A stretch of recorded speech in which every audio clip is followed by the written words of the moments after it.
Start చేయలేదు కదా ఇంకా చేస్తారు live start 10 AM okay all right link based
start చేస్తున్నారండి.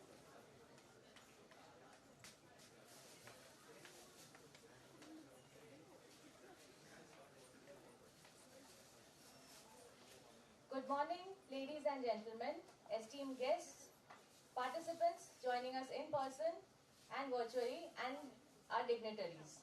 I, Dr. Oli Mishra, am honored to welcome you all to the Management Conclave 2024 organized by the Indian Institute of Foreign Trade, Kakinada.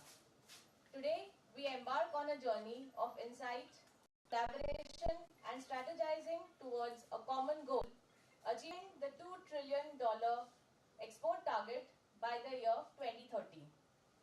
This conclave signifies a crucial milestone in our nation's economic journey, where discussions ideas, and actions converge to pave the way for sustainable growth and global leadership in trade. The theme for today's conclave, achieving $2 trillion export target by 2030, is not merely a target, but a vision that requires collective effort, innovative approaches, and strategic planning. In today's session, we will delve into discussions and deliberations led by our eminent speakers and experts from various domains, offering insights, perspectives, and actionable strategies to realize the ambitious yet achievable goal. But before we proceed further, I would like to extend our heartfelt gratitude to JNTU Kakinada, whose unwavering support has made this event possible. I extend a warm welcome to each one of you and wish you a fruitful and inspiring experience of our management conclave. I request our guests to please come on to the dais.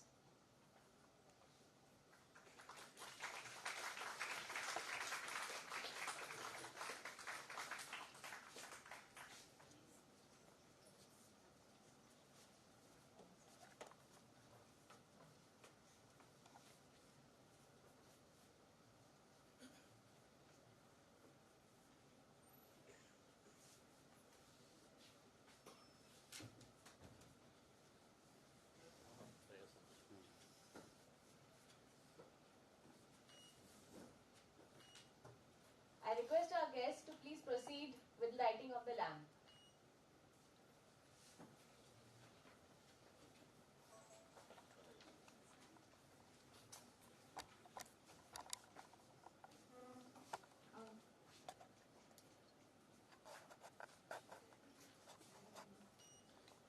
Saraswati Namostute Saraswati Namostute Sharade Vidya Prade Saraswati Namostute Sharade Vidya Prade Saraswati Namostute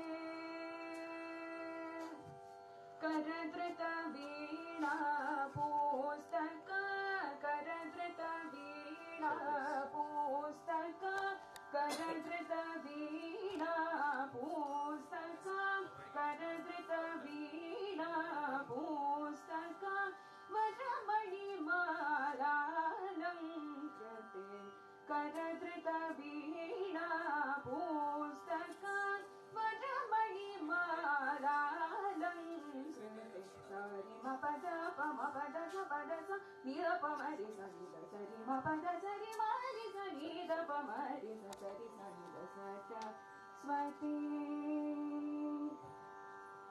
nara hari suta vidhi lalita navamani yutakam bhukale nara hari suta vidhi lalita navamani yutakam bhukale surasevita padayugale surasevita padayugale sudhakara samadavale surasevita padayugale sudhakara samadavale Rima pada pa ma pada sa ni da pa ma ri sa ni da sa ri ma pada sa ri ma ri sa ni da pa ma ri sa sa ri sa ni da sa Mati Namostute Sharade Vidya Prade Saraswati Namostute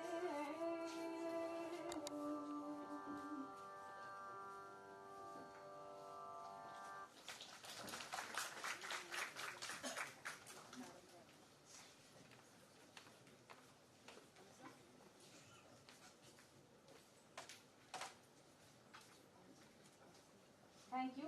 I now request our Center Head Sir, Professor Ravindra Sarathi, to felicitate Professor Vishwajit Nag, Professor of Economics and Trade Policy, IIFT, Delhi.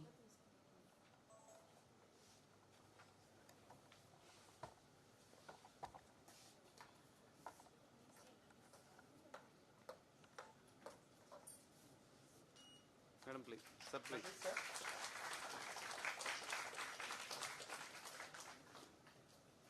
I request Sarthi sir to please felicitate Mr. Merla Murlidhar, Chief Operating Officer, Kakinada Seaports.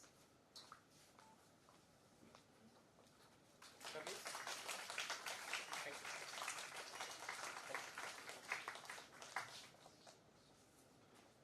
I request sir to please felicitate Mr. G. Rathinavel, Superintendent of Customs, Custom House, Vishakhapatnam. Sir, please. Please, sir, please. Thank you.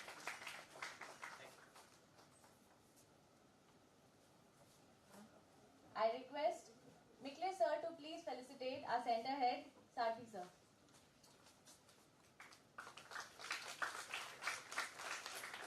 Sir, please.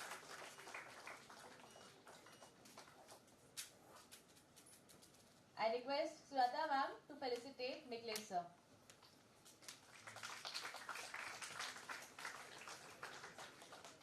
Sir, please. And please.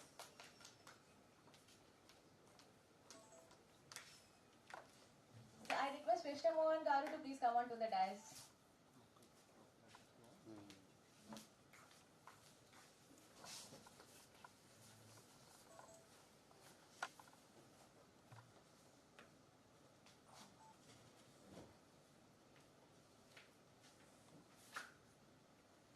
May I now request Professor Sarthi sir to share his welcome speech with us.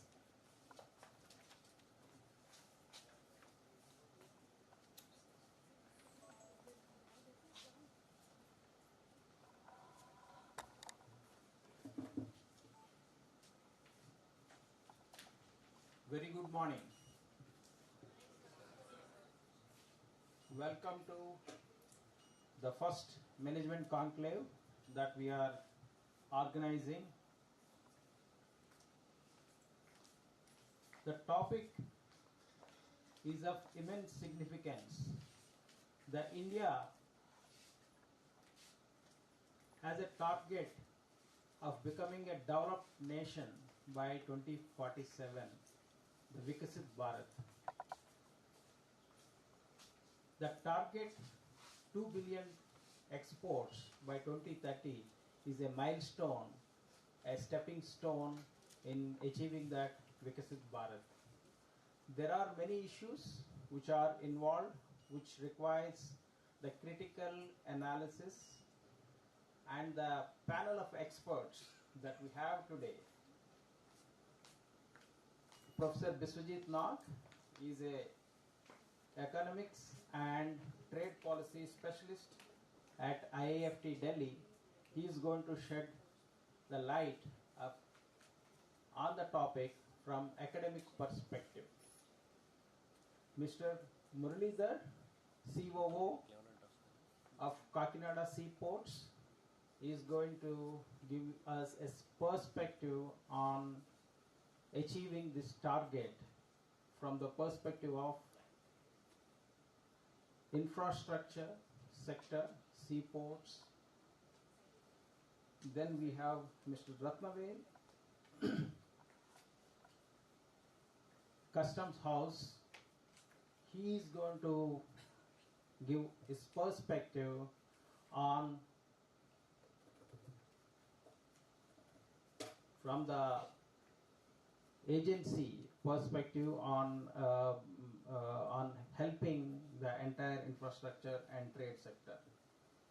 Dr. Swati Singh, she is going to participate through online mode. She is an international trade division from CII. She is going to give the perspective from the industry. Mr. Suhail Natani, he is an academic law practitioner, and the legal framework and structure, how it is going to be helpful, and what kind of measures that needs to be taken to make sure that we achieve this target.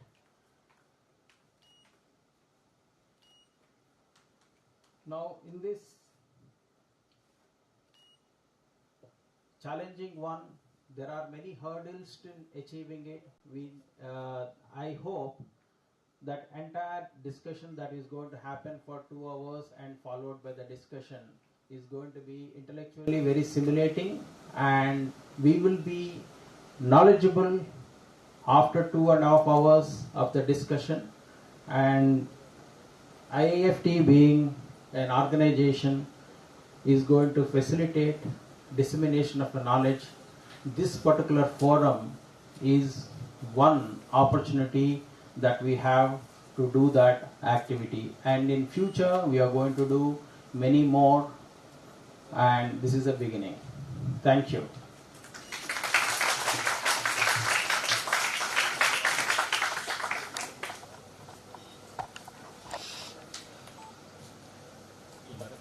I now request Sarthi sir to please felicitate Krishna Mohan Garu.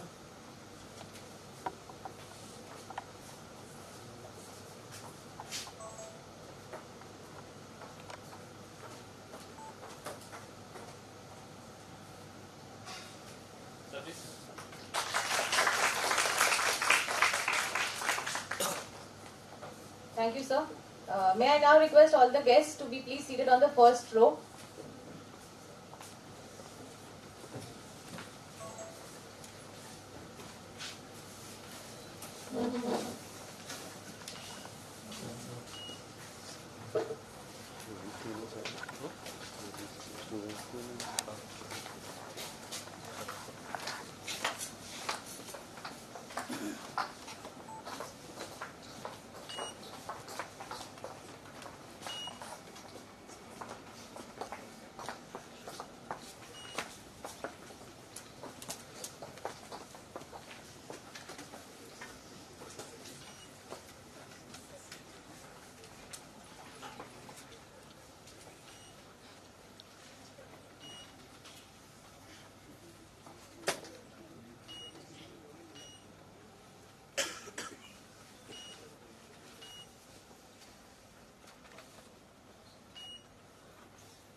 Without further ado, let me now introduce our esteemed speakers and panelists who bring a wealth of experience, expertise and insights to enrich our discussion today.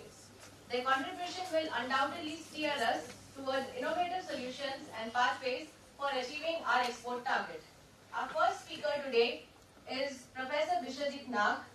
Professor Nag is a professor and the former head of Economics Division at Indian Institute of Foreign Trade, New Delhi. He has earlier worked with UNESCAP, Bangkok, served as a visiting research fellow at Institute of Developing Economies, Japan, and India chairperson at Ukraine, sponsored by Indian Council of Cultural Relations. He also has teaching experience in Tanzania, Germany, Ukraine, and Estonia. Global value chain analysis, studies on trade regulatory regime, technology and e-commerce, SMEs, trade and employment have been the primary focus of his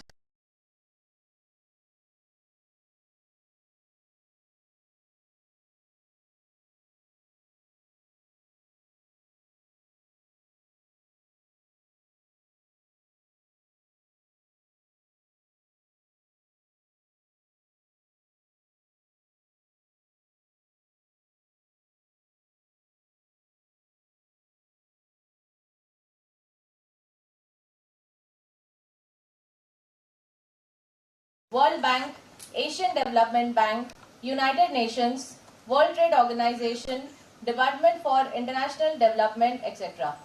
He has authored 3 books and edited 2. Sir, I request you to please address the gathering.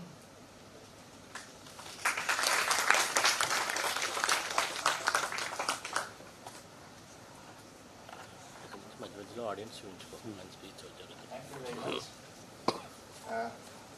At the outset, I really would like to thank IIT Kakinada for organizing and inviting me in this particular management conclave. I would like to thank Professor Sarthi, his colleagues, and IIT Kakinada staff members for this particular program.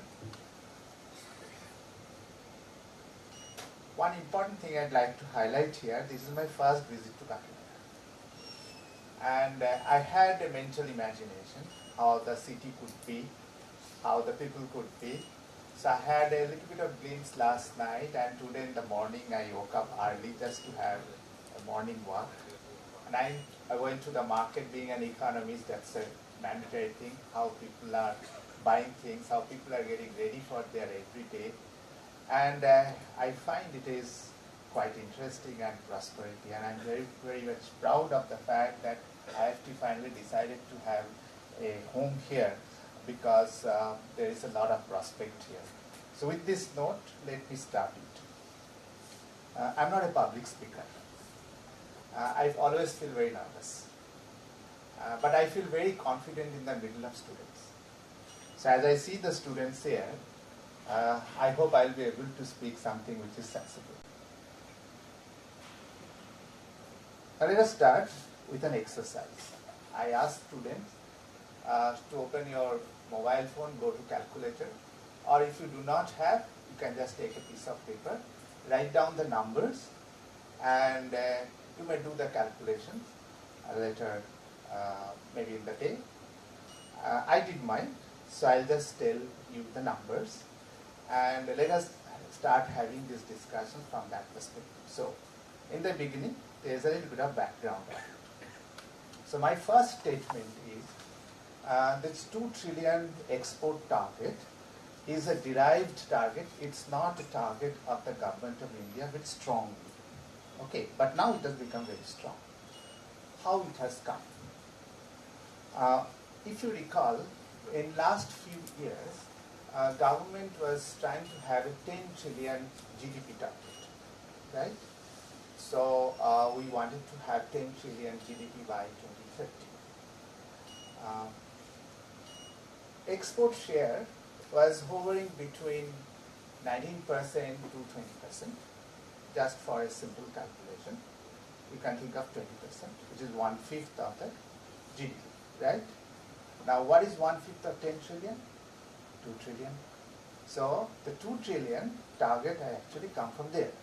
So, our actual target was GDP, right? Not the export. So, export is coming as a part of the overall GDP target. Now, more clearly, the government was trying to understand these things as a 50% share from the manufacturing exports and 50% share from services exports. Okay. So, having said that, let us try to do the calculation about GDP target and how much time we are going to take to reach to that particular level. If I assume a 9% growth rate with our current GDP of 3.72 trillion, we will be able to reach 10 trillion by 2035. I may be wrong, but you can do the calculation. That's why I said that if you have the calculator, you can do it. Use the CAGR formula, and you will be able to reach the 10 point some numbers by 2035. So, with the 10 trillion target, having 9% growth rate will take roughly 10 to 11 years to reach that. Okay. Now, 9% growth rate consistently for 10 years is very difficult, right? Particularly the global conditions, the way the world is moving. Because India is now integrated, so India's GDP growth rate doesn't depend on India itself, it depends on the world also. Now to achieve this by 2030, you require more than 20% growth rate. 20% GDP growth rate is a dream. Okay. So, if you look at from that perspective, then 2 trillion trade as a 20% of GDP is somehow not coming in a right place. Now, current level of exports is just short of 800 billion. Okay, 450 billion plus the manufacturing exports, and rest is actually services export. Now, exports growth is also subject to the international demand. It's not just the supply side.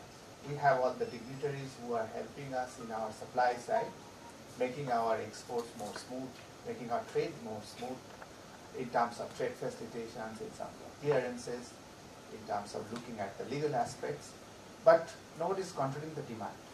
Okay, so that aspect we need to just check. Now, if you just do this particular calculations, just try to do a quick calculations from 800 billion to 2 trillion is also like, close to 3%, 2.5% to 3%, sorry, 2.5 times to 3 times actually is the total. So that is also looks quite difficult. When I did my calculations, what I found that it is difficult, but it is not impossible, because in the history there are evidences like that. So a recent report by IMF actually pointed out the details of China's exports.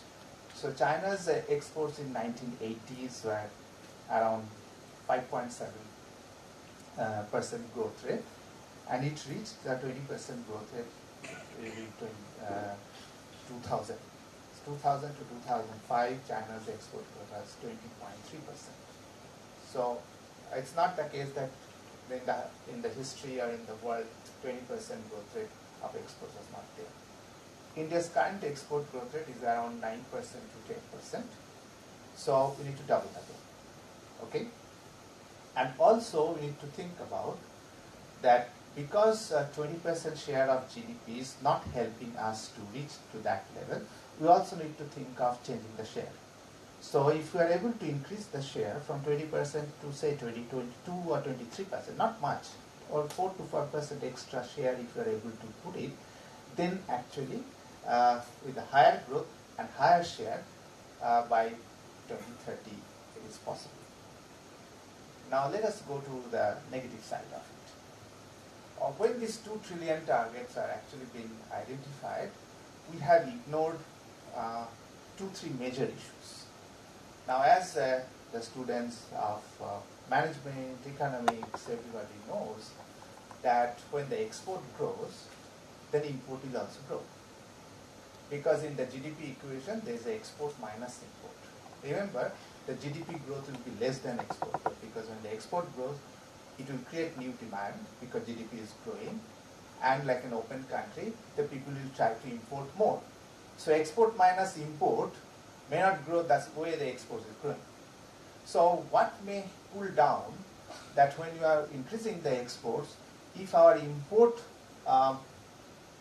intensity is high, if our import intensity high, many countries in the world is like that, like Mexico, every 10 years they get into some kind of crisis because they are very much interested to import from the United States. So whenever their GDP goes up, their import goes up significantly. So we need to remember this particular stuff, that when our exports will go up, our import will also go up. That might create a problem for it. This is problem number 1. There's another problem. So far, we look at trade policy as if it is an independent exogenous policy. We need to understand that to get a higher growth of exports, we need to make it endogenous. So we need to have an inorganic growth, not like an organic growth, slowly it is growing. We need to have a big push for exports, At the same time, we need to make these things endogenous. What do you mean by that? I mean by that I'll come to this 2-3 points.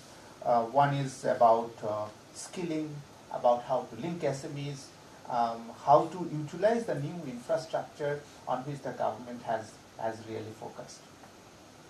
Now coming to the point of exports are actually becoming an independent, and we need to make it more integrated with it. Let us start our solutions part of it. So in our solution, what we need to do, please try to understand one thing. In fact, in the current trade policy, there is a sense of that the sectors in which we have high imports, whether we can convert some of these importable sectors to an exportable sector, right? So a significant part of our India's import is actually crude oil, where we cannot help it, but there are significant imports in machineries, in consumer goods, in electronic goods, and all these. So we need to target some of these sectors and convert them from an import-dependent sector to an export-dependent sector. And recently we have a great success as an example in front of us.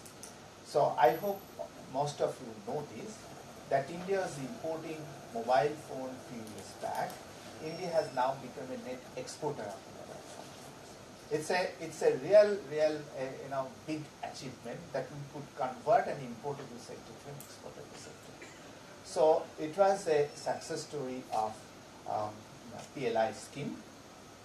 So this particular model, how actually we can replicate in other sectors, that some of the sectors in which we are import dependent, if we are able to convert them to an export oriented sectors. Because for growth of exports, we also require a lot of importable components. So it's not just that demand will increase the import, but at the same time, to have on more export, we need to have import. Just few years back, I took my students to a newly opened mobile phone company, a foreign mobile phone company outside Delhi. And I used to have this particular question in my mind. In fact, when I was in Japan, as part of my assignments, I was interacting with a lot of researchers from different countries. So one thing was very clear. If you carefully look at, Japan was giant in electronics, but Japan actually missed the bus in case of digital revolution. You do not have phone a Japanese company is making. Only Sony Ericsson you contact. That's why, because of Ericsson. Otherwise, you are not using Japanese devices, right? So where this Japanese company gone? Why they have left that place? Because in case of consumer electronics, what is important is basically to make the production cheaper through a framework by which a lot of outsourced materials are there, and you can assemble in a place where the cost is low. So China, Vietnam, Indonesia, Thailand could be a place. So Japan has left that place. But when I took the students to the factory, I saw the assembly line, a big assembly line of making mobile phones, and I was just trying to understand how much time it takes for one mobile phone to come out. And then I was asking the people who made those machines. And I found significant of them are actually Japanese machines. So you'll be now be able to understand how Japan makes money. In your mobile phone, the phone is coming from China, but the machine is controlled by Japan. So when a country is moving up the value chain, slowly they go into the sector where actually there is value, right? So in our case, what happens, we are in our export sector, because I think of trade day in and day out, have interactions with companies, and when I'm visiting factories, I always ask this question: how many machines are Indian machines? Very few of them are Indian machines. Recently, I visited a few factories where simple Hawaii chappals are being made, and I was wondering that not a single machines are actually Indian machine. All machines are Chinese machines. So now China is also going in the Japanese way, that they are leaving the final goods in the hand of developing countries poorer than them, but they are trying to control the nation. So to have a vision towards that, what we require, that we also need to, through the PLI scheme, focus on capital goods machines so that we can develop this particular part. So this is my second point. The third point is close to 50% of our exports are from SMEs. Now SMEs are having a few particular challenges. Number one, they don't have technology. Number two, they have problem of financing. Number three, they are not having any ideas what is happening in the demand. So they always suffer from the lack of demand and lack of information.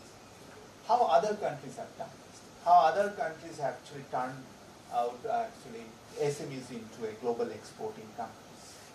Again, examples we can think of from Japan as well as from Korea. Okay, so you require a lead players, a big firms, and in our trade policy, big firms do not require incentive from the government. What big firms require is basically a level playing field by which they are able to connect SMEs. So when a big firm is there and SMEs are connected, and the big firm is trying to make a dent in the world market, then SMEs exports are having a guaranteed demand. So the risk of the SME is partly being taken care of the multinationals. And if you make it an international, then the global value chain concepts apply. That you have a lead player, and the lead player is connected to the small companies all over the world. But if you think of India as a country, you do not need to think of a global value chain. You can think of regional value chain. Our country is a subcontinent. So some components will be produced in Andhra, some will be in West Bengal, some in Orissa, some in Gujarat, and the final assembly may be made in some states where there's not of space is required, because assembling do not require much of space. Like a city like Delhi can actually provide you that space for final export. So like the mobile phone success, you can think of success in other sectors, and I identified some other sectors where actually India can play an important role to make this $2 trillion export a dream come true kind of stuff. One is important is the defense sector. In defense, actually India is import a lot. So can we convert our defense sector partly as an export-oriented sector, right? Now, defense doesn't mean that you are making guns and aircrafts and all this, because I did some work on Israeli defense, and I found out because in the world number of wars are coming down, and Israel's defense industry, which was mostly driven by public sector, what they have done, they have defined defense in a much bigger and larger perspective, which is a security market. Like, today what will happen, for any large gathering require a lot of security issues, like airport, railway stations, multiplexes, stadiums. You require a lot of vigilances, a lot of security, a lot of time. So Israel has started concentrating making those products. They have invested on nanotechnology, on drones, right? So in Australia, when there is Olympic Games happening, or in Japan Olympic Games happening, then actually this entire security arrangements is being done by an Israeli company using Israeli devices. So you need to think of defense from a larger perspective, not just making weapons for the war, despite the fact that I am very much against of any war. But the thing is that security and surveillance may be considered as a larger market, in which actually India can easily convert it to itself a major exporting countries. Medical devices, India is having large population, and in case of large population means we require a lot of medical devices for surgery, for implants, and kind of thing. And some companies have green shoots are there, or India has started producing medical devices on its own, not depending on European and American medical devices.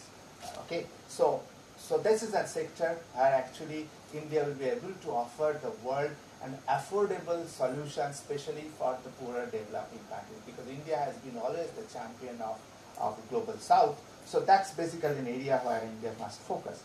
And remember, the sectors what I am talking about are not like a mass product like apparel or leather or kind of thing. Here there are a lot of values out there. So you'll be able to increase the value.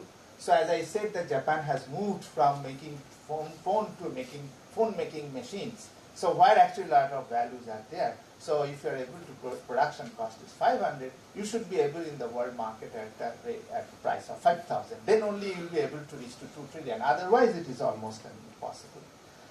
So these are some of my thoughts that how to reach the 2 trillion. So we require to increase the growth rate. We also need to increase our share.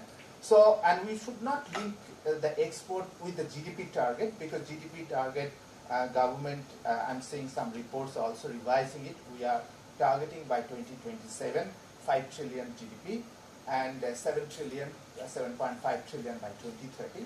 So we ourselves are understood that 10 trillion GDP target by 2030 is very, very difficult. But if you just link the exports with the GDP, then you will not be able to reach it. So you require a special focus and a special strategy for increasing the growth rate as well as increasing the share. If you are able to do these two things, then 2 trillion exports, I hope the way I am speaking, you can also feel that it is feasible.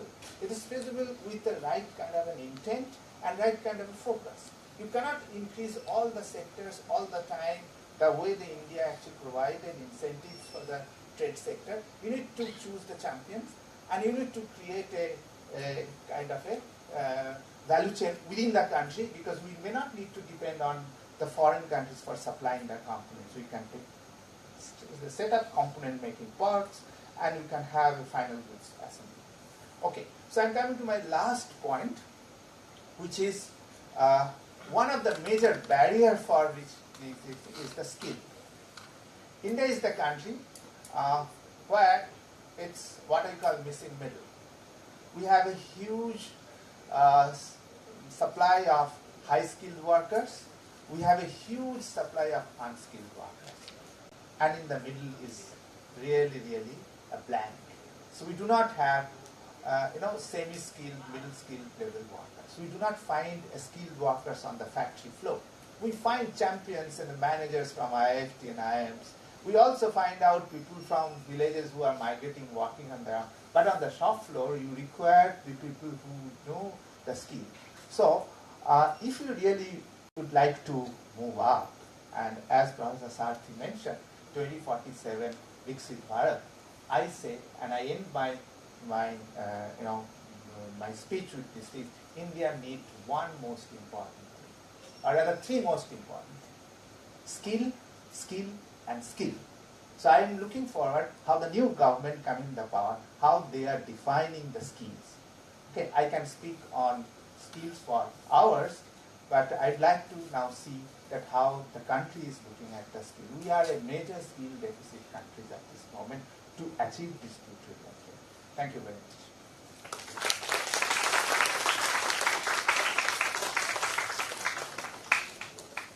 Thank you, sir. Your speech has given us much to ponder and reflect upon. Our next guest speaker is Mr. Merla Murlidhar. He is a professional manager with 40 years of varied experience in logistics, shipping, marketing, and port sectors. He has worked for RINL, Vizag Steel, ArcelorMittal Group, Kakinada Seaports Limited in senior positions. He has also held key positions in logistics business firms in India and abroad. Mr. Murlidhar has an MBA in International Trade and is a graduate diploma in Materials Management, IIMM, Chairman's Silver Medal. Mr. Murlidhar has handled various infrastructure projects like ports, railways, roads, etc., with hands-on experience in project management. I invite you, sir, to please share your thoughts with us.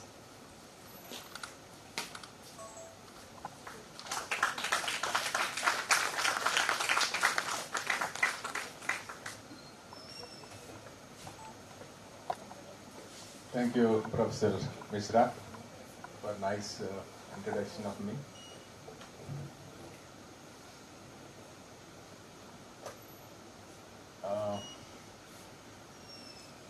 Especially Professor Nag has completely covered most of the issues in a macro level. And thank you, sir. It is a lot of learning to me today.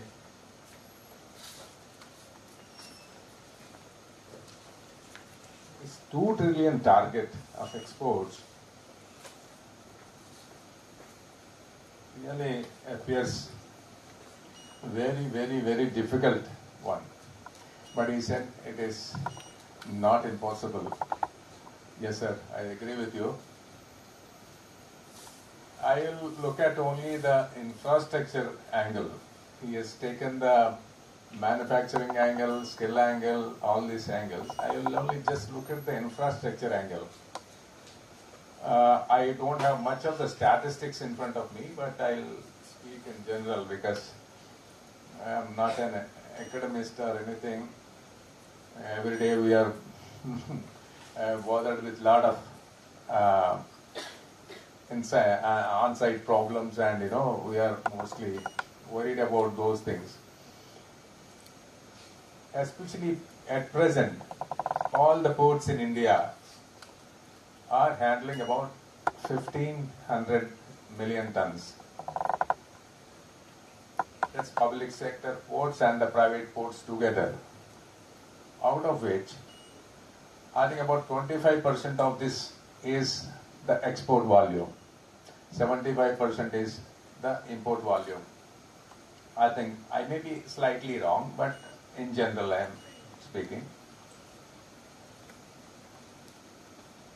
For our things to become 4 times, for example, this $800 billion export at present to become 2 trillion, Professor said it is 2.5 times to go up. So practically our infrastructure also should go up by 2.5 times. Is it possible? We have only 6 years, 5 years left, and for a port to establish, from the time it is conceived, clearance is taken, construction completed, it is a project of about 8 years. That is the fastest way a port can be constructed. But the present port capacities can be increased at a faster pace. So that is one of the major challenges for us. And secondly, for very high value goods, we need to have airports. Air cargo facilities are very much to be focused by the government and declare more international airports. Even though passenger cargo is less, we must go for the goods, export goods by air. A lot of high value items that can be focused, especially the food items also, perishable goods. These are going by air. Even from the nurseries, plants are also being exported to various countries from India. So those things need airport support.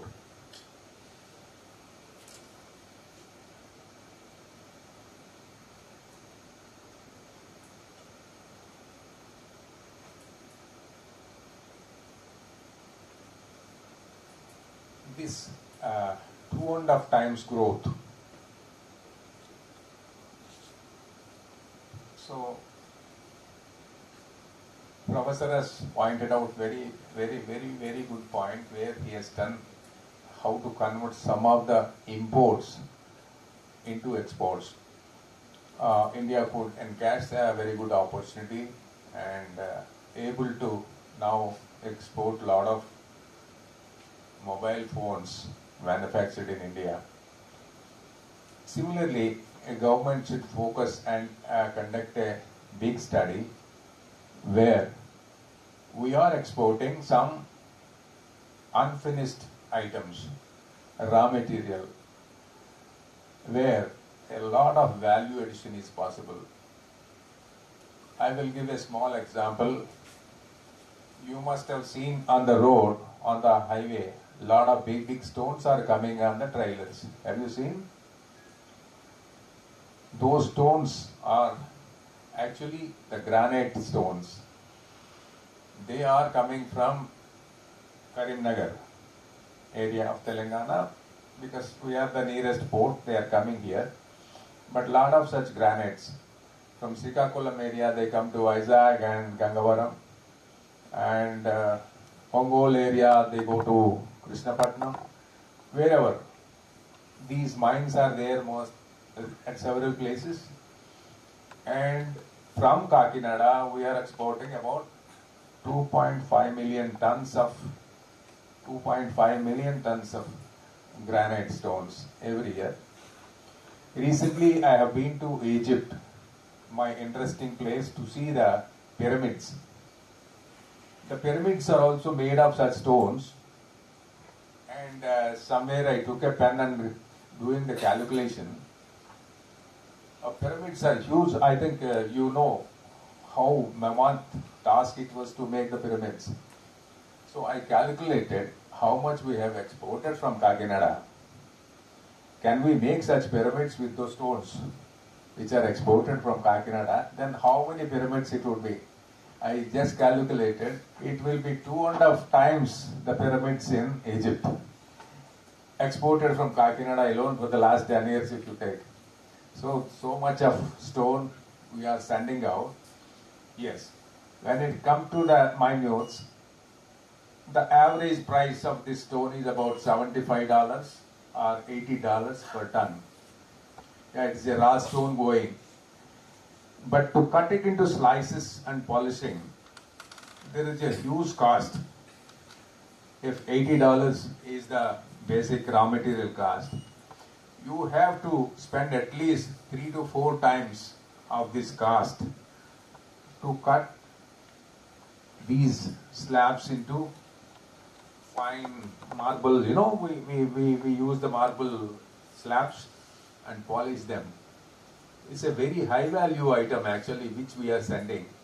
China is importing most of it, and they are processing, polishing and exporting to entire Europe, USA, Singapore, all these places.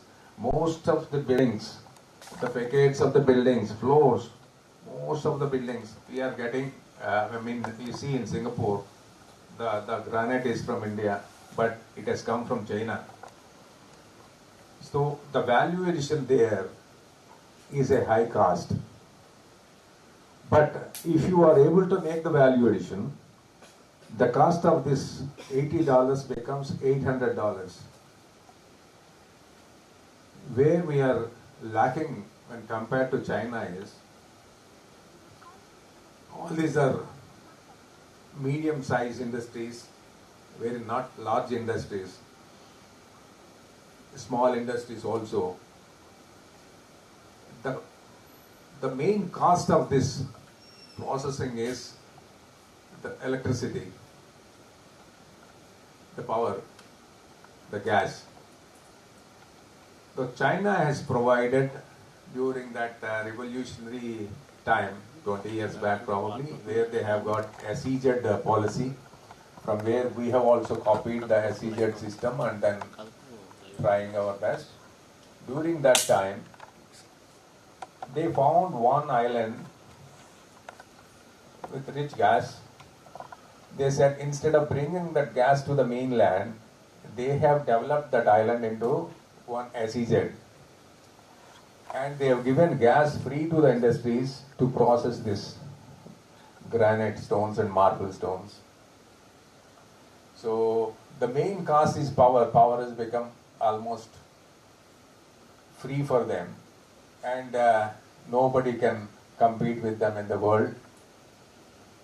But slowly things changed and the costs also increased.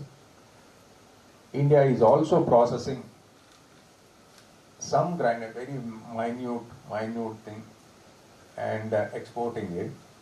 But there is a huge scope. In all the ports together, I assess about at least 12 million tons or 15 million tons of granite stone is going. The value is about $800 billion, which can be 10 times the value if you process and send it. This is only number we are talking about. Practically, it may not be possible, but such areas have to be focused. And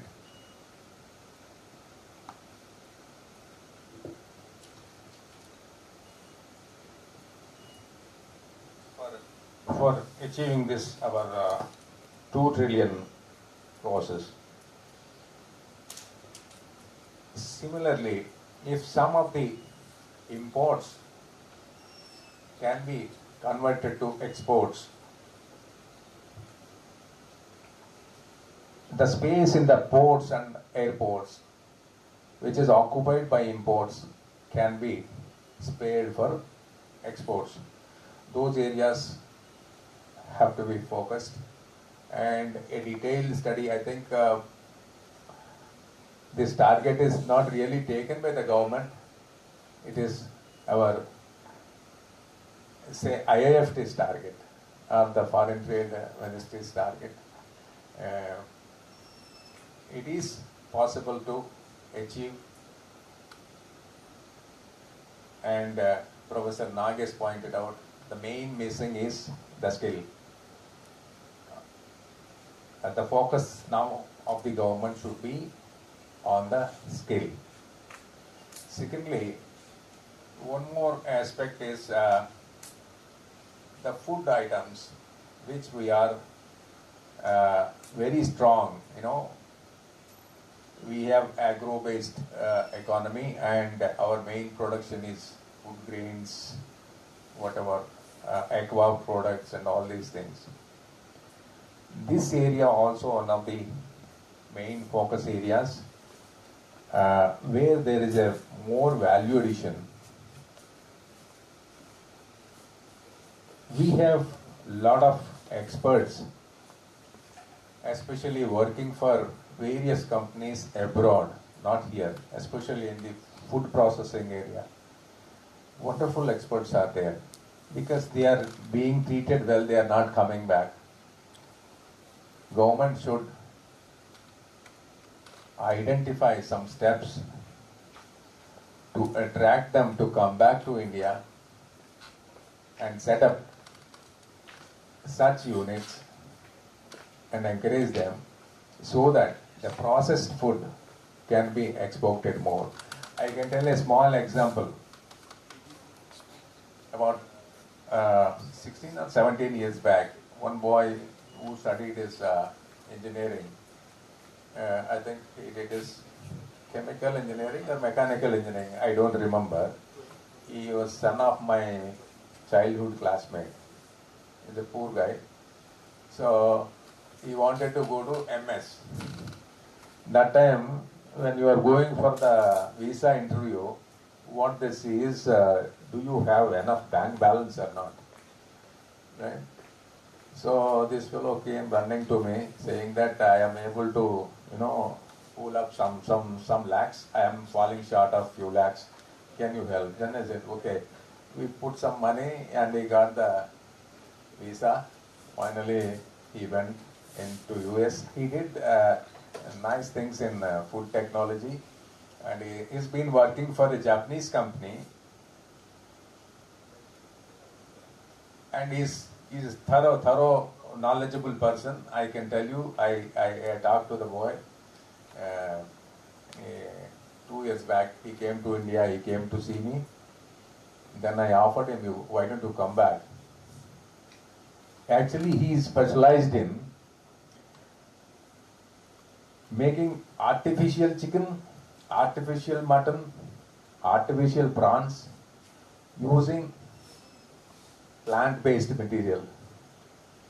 Actually, they are all vegetarian ones, but they really exactly look like chicken, mutton, prawns and all, fish and everything. So he is an expert on that.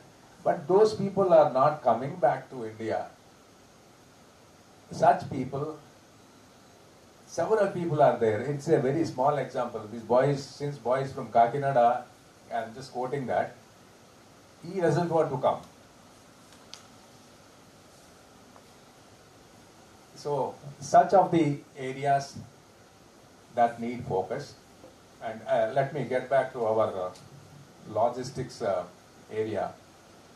The ports, when the ports capacity has to be increased. It may not be 2.5 times, but at least they have to be doubled. Okay, say 60% from the present being. Supported by proper roads and the railways. Without that, port cannot work. These are the nerves, supply everything. So, road network, the government is doing extremely well, and I don't think there is any lack in that effort. But in the railway network, we require lot of improvement. Especially now they are able to, I think, complete this dedicated freight corridor between Delhi and Bombay. Such things are required on all the 4 sides of India. One side is completed. Especially in the center line also, we need such dedicated freight corridor. Then only the goods movement is possible. All these targets are possible. So we have not much time for that 2 trillion target now. But anyhow, the focus should be there. Government should identify these areas and look into them thoroughly and with sincerity. They should focus on such things.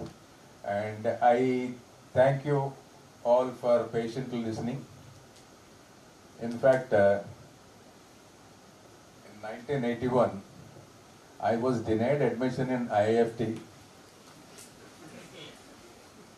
because I have done all these written exams and all these things extremely well. So I was called for final interview and all that. But I came from a background of completely a Telugu medium guy. I was not able to talk English. I was able to write very good English, but I was never having this proficiency in talking, even now also. So finally, I was not admitted into IIFT. Thank you all for now admitting me into IIFT. Thank you all once again.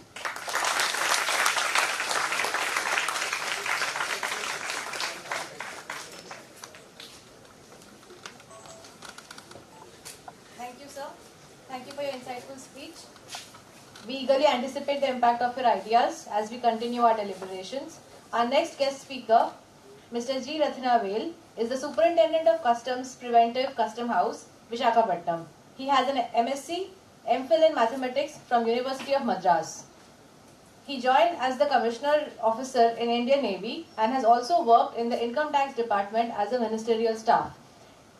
Also as an Intelligence Officer at Directorate of Revenue Intelligence in Chennai Zonal Unit. He is the recipient of Certificate of Recognition as the Best Performing Officer in Customs for outstanding performance in enforcement of laws to curb counterfeiting and smuggling by FICCI. I welcome you, sir, to share your experience with us.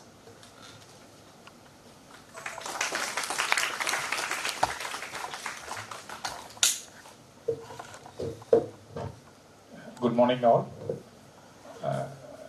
First I thank IIFT Kakinada for inviting me and giving this opportunity to speak in front of students. We had an interaction recently at Custom House. On this connection only I have been called here. This mic should be little here. Okay. See, we are government servant, we have a very plain record. Our anchor got so much disturbed in introducing the other 2 guys. For me, you have seen a very simple career. I want to be an Indian naval officer initially, but because of some injury, I came out of Indian Navy. Then I want to be a professor. I studied MPhil Mathematics. I want to do a doctorate, but in between I got a government job. But last 5 years after our National Institute regional office opened in Visakhapatnam, I have been teaching and satisfying myself as a lecturer. From then, I have courage to speak in a mic before an audience. So I have been taking regular classes, whatever skill we have got, just implanting on the newly recruited officers to make them efficient. Because unless we are ready, 2 trillion is not possible. Because every bit of import cargo and export cargo has to be cleared by customs. In the international supply chain, if you take customs department across the world, play a very important role, dual role. One side, we have to facilitate a legitimate trade. The other side, we have to enforce Customs Act. Whoever is not doing this legitimate trade, we have to secure the borders. You know, when 1993 bomb happened, lot of custom officers were punished because all the materials RDX have come through a channel where custom officers were there but could not able to stop. So we have a dual role to facilitate in one hand and to enforce various acts. But after 1991-96, you know that is the time when liberalization has come. If you see the customs phase before that, it was like a policing department, enforcing department. We enforce, even the duty rates were very high. But after 1991, the face of customs department have changed enormously. From an enforcing department, it has become mostly a facilitating department. Now, the mantra of Government of India is ease of doing business. We are also part of ease of doing business. The people who are from the port or who are doing import-export may be seeing this, the change in the attitude of custom officers when it comes to international supply chain. Okay, with regard to this 2 trillion trade, as a custom officer, am I ready? Or the department as a whole, is it ready? What are the expectations from the trade? Various trade, importers, exporters, custodians, port operators, forwarders. What are the expectations towards customs and vice versa? What we expect from the trade? I am going to give you a timeline how the customs have changed from the liberalization till now. There are a lot of schemes, initiatives, programs introduced by Customs Department, Government of India, WCO, that is World Customs Organization, to make trade easy. Number one I want to tell is about risk management system. If you take before 2000, if you want to import, the document you want to do is file is a bill of entry, and if you want to export, the document you need to file is a shipping bill. Every shipping bill is being assessed. Assessed means a custom officer will sit and see that whether the shipping bill is correct in all the respects, the value is correct, the policy is implemented correct, then you have to collect duty. But in 2000s, a risk management system is introduced by Government of India, and for export it is introduced little late in the year 2013. It is one of the most significant steps in the business process re-engineering initiatives by Customs Department. It allows selective screening of high-risk cargo. See, if after RMS, only almost 80% of cargo is being sent out or sent in without any assessment or examination. Customs never touch any cargo, both paper as well as cargo. There are two steps. First, when you file a bill of entry, it is assessed based on the documents. Then when the cargo comes, it is opened and examined. So both the steps are skipped for 80% of cargo. It is a very significant step. But when you want to achieve this 2 trillion, 80% is not enough. Maybe a 2% and 3% cargo has to be examined. More than that, it is not possible. If you want to increase the trade by 2.5 times, and with the strength of custom officers, you cannot examine or assess 20% of goods consignments what we are doing. So it has to come down. It should not be only the mindset of custom officers. There should be a change in mindset of importers and exporters to come and do a transparent and secure trade with us. Okay.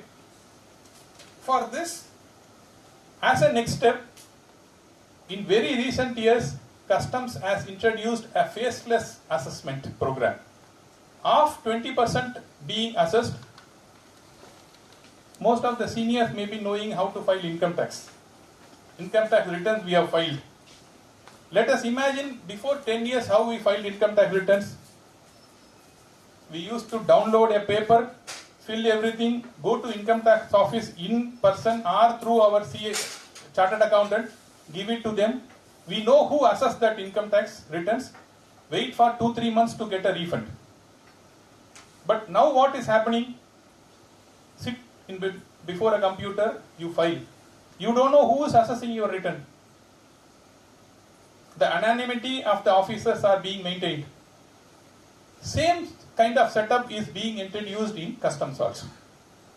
Based on chapters, like based on goods, custom house formations are selected, and all over India a standard format of assessments are being done.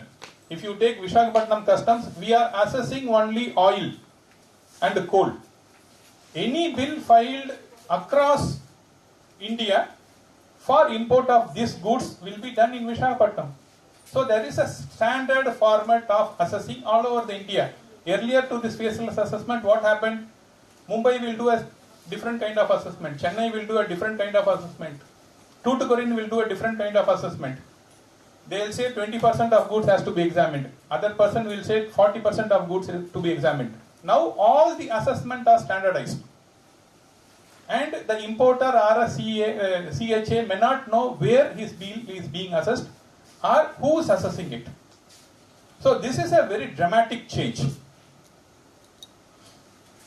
And it has reduced a lot of dwell time. If you take 15 years back, if you import good or import goods especially want to get cleared, it may take 10 days. Now it is less than 2 days. The department want to do in hours, we are trying. And next important step in customs is SWIFT, single window interface for facilitating trade. That is, when someone want to import a food product or drug or any other product, the participating agency has to give clearance. Like if I want to import food, I'll file a bill of entry. Then the importer has to go and stand before the FSSI to get an NOC. If I want to import drug, the importer want to go and stand before the drug agency to get an NOC. Now all these systems are integrated. You file a bill of entry and wait. The customs department will send these requests to the participating agency through online, and NOCs are being issued online. It will come back to customs. Once we receive the NOC, clearance is given. So this is one of the important significant step in reducing the dwell time and ease of doing business. Next important thing, see, until this, all these things are system controlled. There is no choice for the importer to select. Everyone is facilitated equal. Now, a WCO program, which is a flagship program, introduced after 9/11 bombings for a secure trade, is authorized economic operator program. Since it is a voluntary program, the participation is very less. If you take the number of importers, number of exporters, number of custodians, number of warehouse operators, number of customs agents, the participation in authorized economic program is not even 1%. Unless people come and register themselves in authorized economic program, customs cannot able to facilitate more.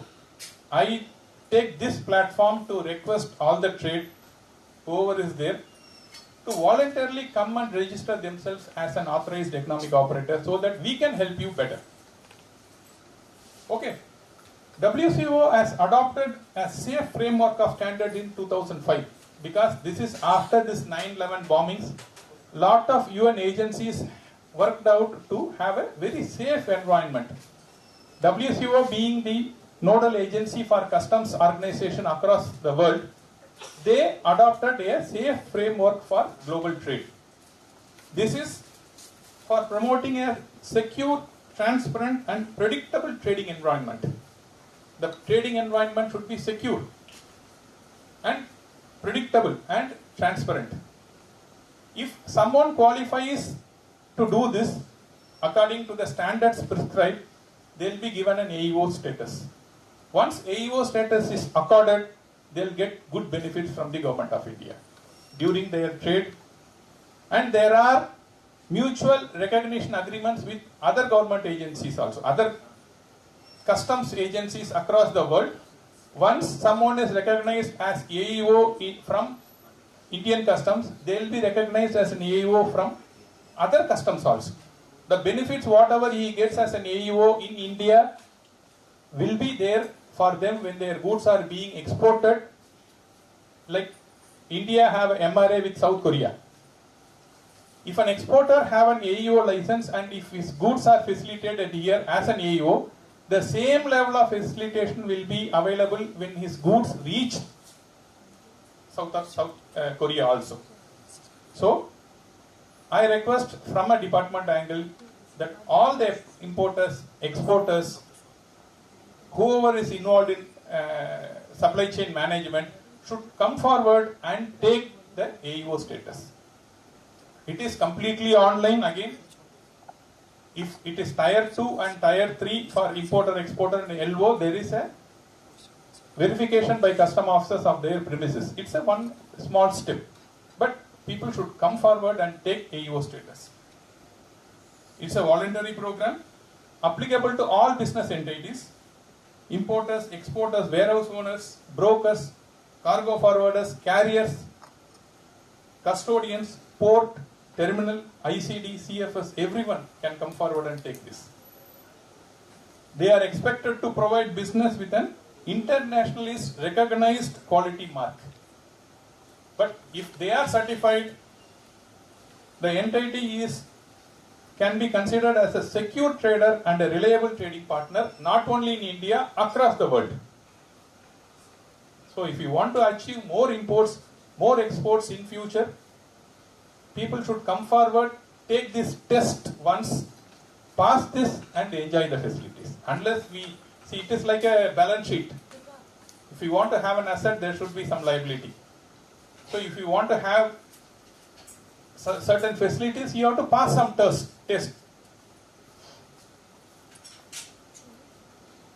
For importers, there are 3 tiers of AEO, tier 1, tier 2, tier 3. They have incremental benefits. Tier 1 have much lesser benefits. If you go to tier 2, better benefits, and tier 3, the best benefits. Tier 1 is completely online, only based on paper, no site verifications required. Whereas tier 2, tier 3 for importers, exporters and logistic operators, there is a site verification by custom officer, but that is also online. The jurisdictional officers will come and visit the premises and will give certificate. But once you take the certificate, I can say you that because I worked in AEO section 2 years back, I have mastered in that certifying technology process. It is very easy. But unfortunately, people are not coming.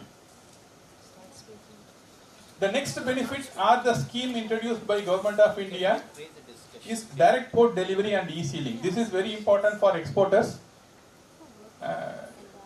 Sir, in Kakinada port, you are facilitating direct port exports? Yes, sir. How much percentage can I know? I think it should be about 20% now. 20%.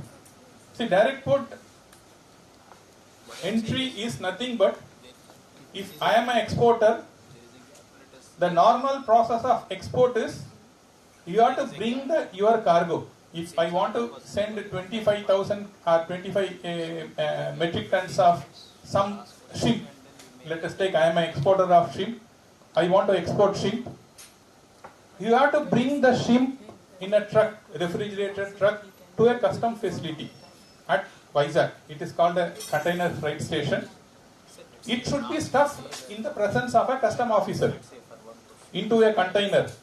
He will seal the container. Then it is shifted to port and it will be exported. If you don't want to bring that to a CFS, the other facility is you have to invite a custom officer to your premises. Again, here also the stuffing is done in the presence of a custom officer. He will seal it. So in both the cases, whether you are bringing it to a port or it is being done at your premises, earlier to 2016, whenever you want to stuff any cargo, it should be in the presence of a custom officer. But now, there was a trust-based program initiated by department where selected exporters, whoever is AEO, they are automatically can take this benefit, or whoever can apply, they will be given one-time permission. It is need not to have a re-permission every year, need not to renew it every year. It is a one-time permission. If they have a premises, they can able to take the permission for direct port entry. So they can stuff their own cargo without the presence of a custom officer. They can seal it by themselves and give a certificate. The only change is, instead of a manual seal, it is a e-seal, RFID enabled seal. So whenever the seal is affixed, it will send a geographical indication in the website. And whenever the seal is scanned at the customs end, it will give again a geographical indication. And it will say that the seal is tampered or not. So based on the trust, custom officers, without examining or opening the container, they are permitting the export containers to be stuffed. In Visakhapatnam, it is 74%. But if we want to achieve 2 trillion, it should be more than 95%. Then only we can achieve. With the strength of custom officers we have, examination of that much cargo is not possible. So we need to come into this trust-based programs which have been initiated by Customs Department, AEO program and direct port delivery program, entry program. Delivery is for importers, that is also extended to AEO operators and other importers who want to take it. But as this is an enclave for or conclave for exports, I want to emphasize on this direct port entry and easily, which is thoroughly a good and transparent trust-based program introduced by Customs Department and to be utilized. Even in Mumbai, JNPT, it is more than 75%. Kakinada need to improve it. Importers need to improve it. See, the only highlight we have in Visakhapatnam or Kakinada, most of the exporters or importers are manufacturer exporters. They are not traders. If you go to Chennai, more than 80% of importers exporters are traders. Here in Kakinada, the main export is rice. So that is mostly the traders, not from the manufacturers. They are aggregating things and then doing it. See, this type of RMS or AEO program is more suitable to manufacturer exporters and manufacturer importers. Something is done inside the port. So this is not possible. Only With respect to the sugar. With respect to the sugar, it is being done now. Paris Sugar's factory is exporting, so container goes there, sealed, and directly goes, no examination. But the remaining things, majority of the things are being done by the aggregators, not the real manufacturers. Even third-party licenses are being given for direct port importers entries. The party whoever is doing can have a 10x10 office, but they can have a license of direct port entry from a third-party premises also. That is also possible.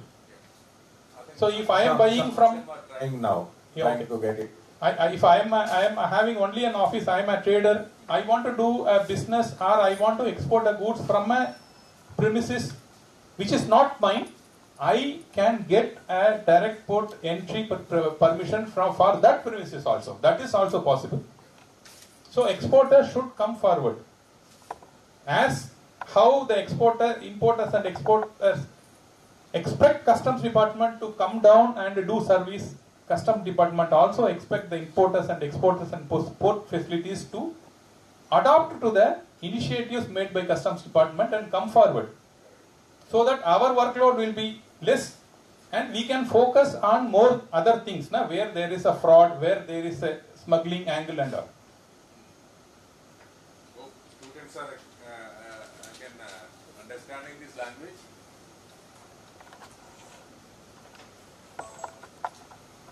Now this is a real discussion. Because this is being discussed at a trade level, really. Yeah, this language. Yeah. Hello. Sir, you can come here, please. No problem, sir. They can hear me even without the mic also. Maybe for recording it may not. So hope students understand this, the language we are speaking, because unless you are a little bit experienced in actually doing it, then only you can understand these terms. But focus on this and try to probe into it to understand. Sir, your mic is ready. I request.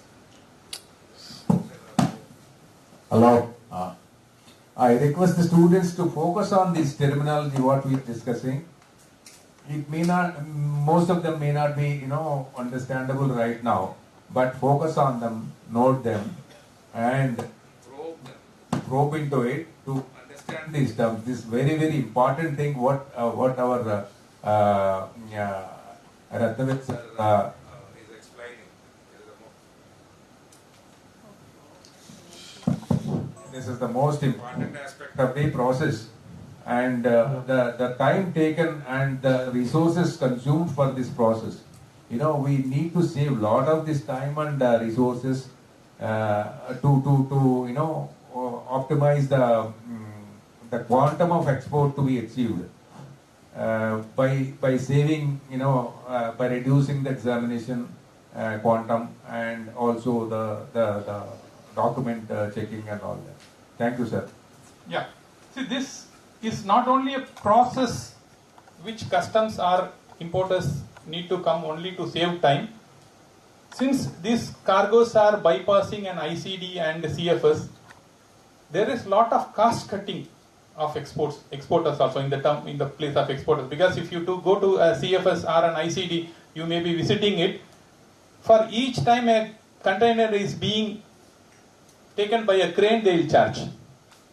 If you want to place the container in the 5th position, they will charge. If you want to place the container for examination for custom officer, they will charge. Sir, I am not blaming. So, if a container is bypassing all these things and directly entering to a gateway port, let us take like Visakhapatnam container terminal, from the factory on a vehicle from a factory premises directly to Visakhapatnam container terminal, there is lot of cost cutting other than time being saved, other than being inspected. So everything is based on cost. If you want to have 2 trillion, all cost cutting should be there. It should be fast. Customs Department is ready to do all these things. Importers, exporters, port operators, CHS has to come forward and take all these facilities and help customs to achieve all these targets. Other than this, there are a lot of export promotion schemes also. Like if you want to do machinery, there is a 0% EPCG scheme where you can import machinery without payment of custom duty. But what you have to achieve is you have to do a lot of export products which is being manufactured by that machinery. I am actually contradicting. Sir want to do machinery here itself. But there are a lot of export promotion schemes also being done. Monetary benefits are being shared. Like there is a duty drawback. If you import any goods and export it, whatever import duties you have suffered are being returned to the exporters as duty drawback. And there is a scheme called RODTEP, remission of duties, taxes on export products. Other than the import duty, whatever the local duties, indigenous duties you have paid, that is also being refunded. So whenever there is an export, the export is being done with 0% duty on most of the products. Whatever duty or taxes being paid for manufacture of that export product is also being refunded, other than whatever raw materials used for production of that product being imported, that duty is also being refunded. So importers and exporters should utilize this, come forward and do a very legitimate trade to help customs in achieving these targets. Thank you, sir. Thanks.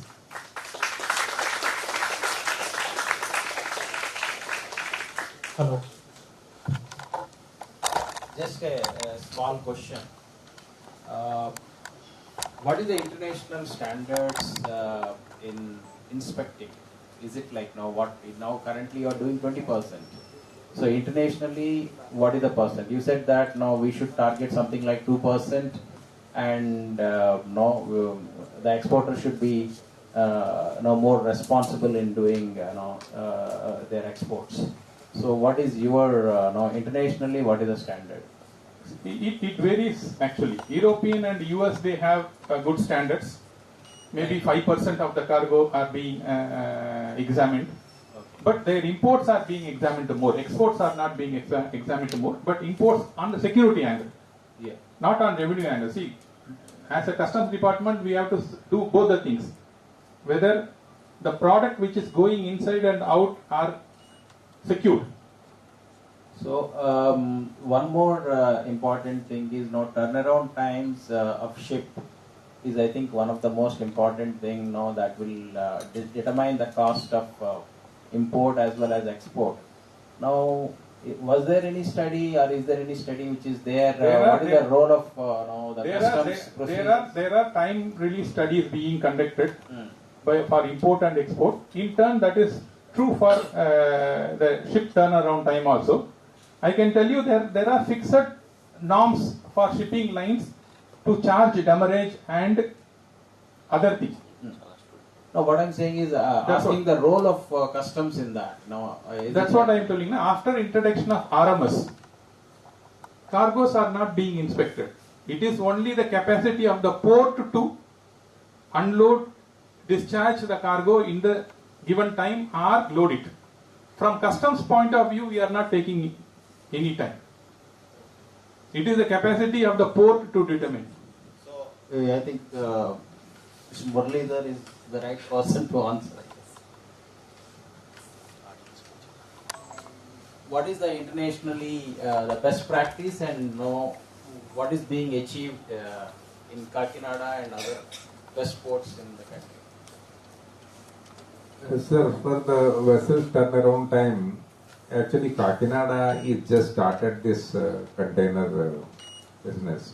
So we are still in the process of improving.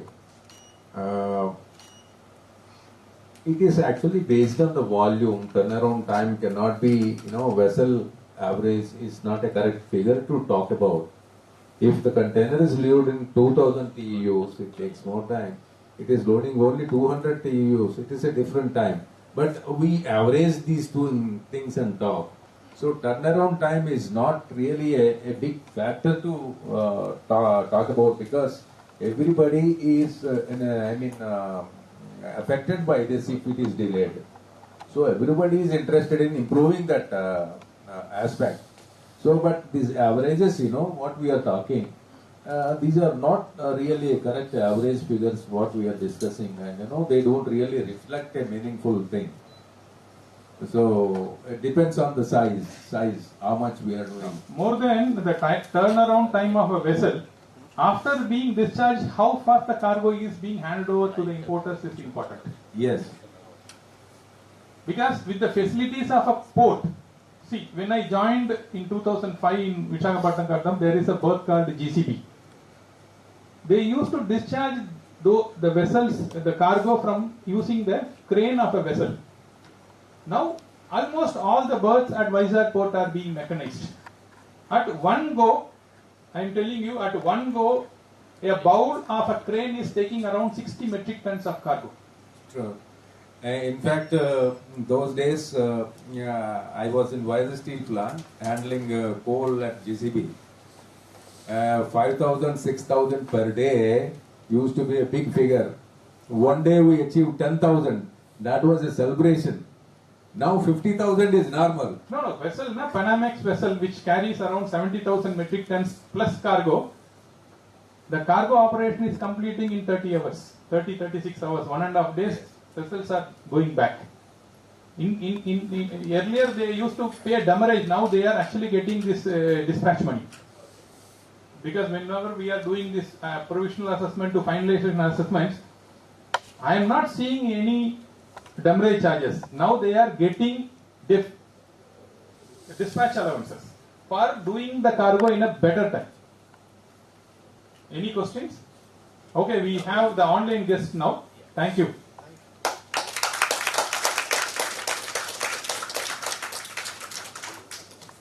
Thank you, sir. We had a wonderful discussion on a very pertinent topic. Our next guest speaker, Dr. Swati Singh, is joining us online. Dr. Swati Singh is working as a director at CII in International Trade Policy Division.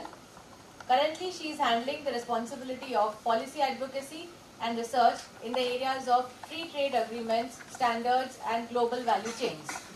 She has 16 years of extensive teaching and research experience. She has undertaken 3 projects, written several reports and papers on India's trade policy. She has written a book chapter and published many research papers in internationally reputed journals on international trade and e-governance. Prior to joining CII, Dr. Singh was working as a consultant in trade at Center for Regional Trade, CRT, Indian Institute of Foreign Trade, New Delhi. She holds a doctorate degree in international trade from Symbiosis International University, Pune. Her thesis was on regional trading agreements, a study of ASEAN and India. She completed her graduation and post-graduation in economics from the University of Pune. We welcome you, ma'am, to share your thoughts with us.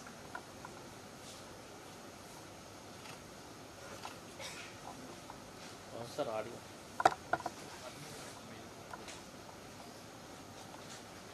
Please tell her to unmute. Please tell her to.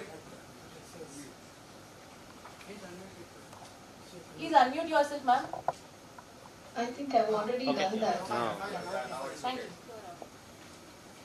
Yeah, so I think good morning everyone, dignitaries on the dais, my fellow panelists and my dear students. I would like to congratulate the Indian Institute of Foreign Trade to start I think a very new campus altogether in Andhra Pradesh because it was much needed, and from the industry perspective also we really feel that the more foreign trade institute so support the achieving 2 trillion export target by 2030. So I think this is one of the achievement that and I would also like to thank IFT Kakinada for this wonderful opportunity to connect with you all and choosing a very apt topic.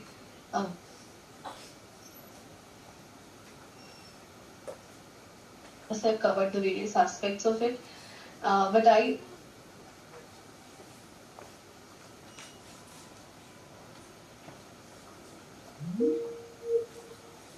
target of 2 trillion, I think this has to be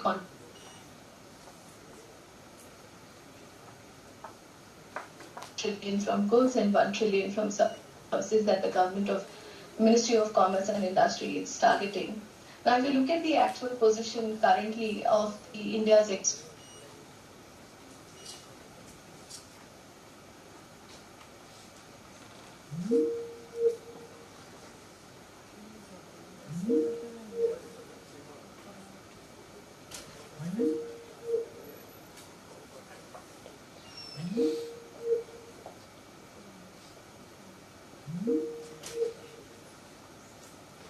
if I talk about it, 315 in February 2024 that I'm talking about.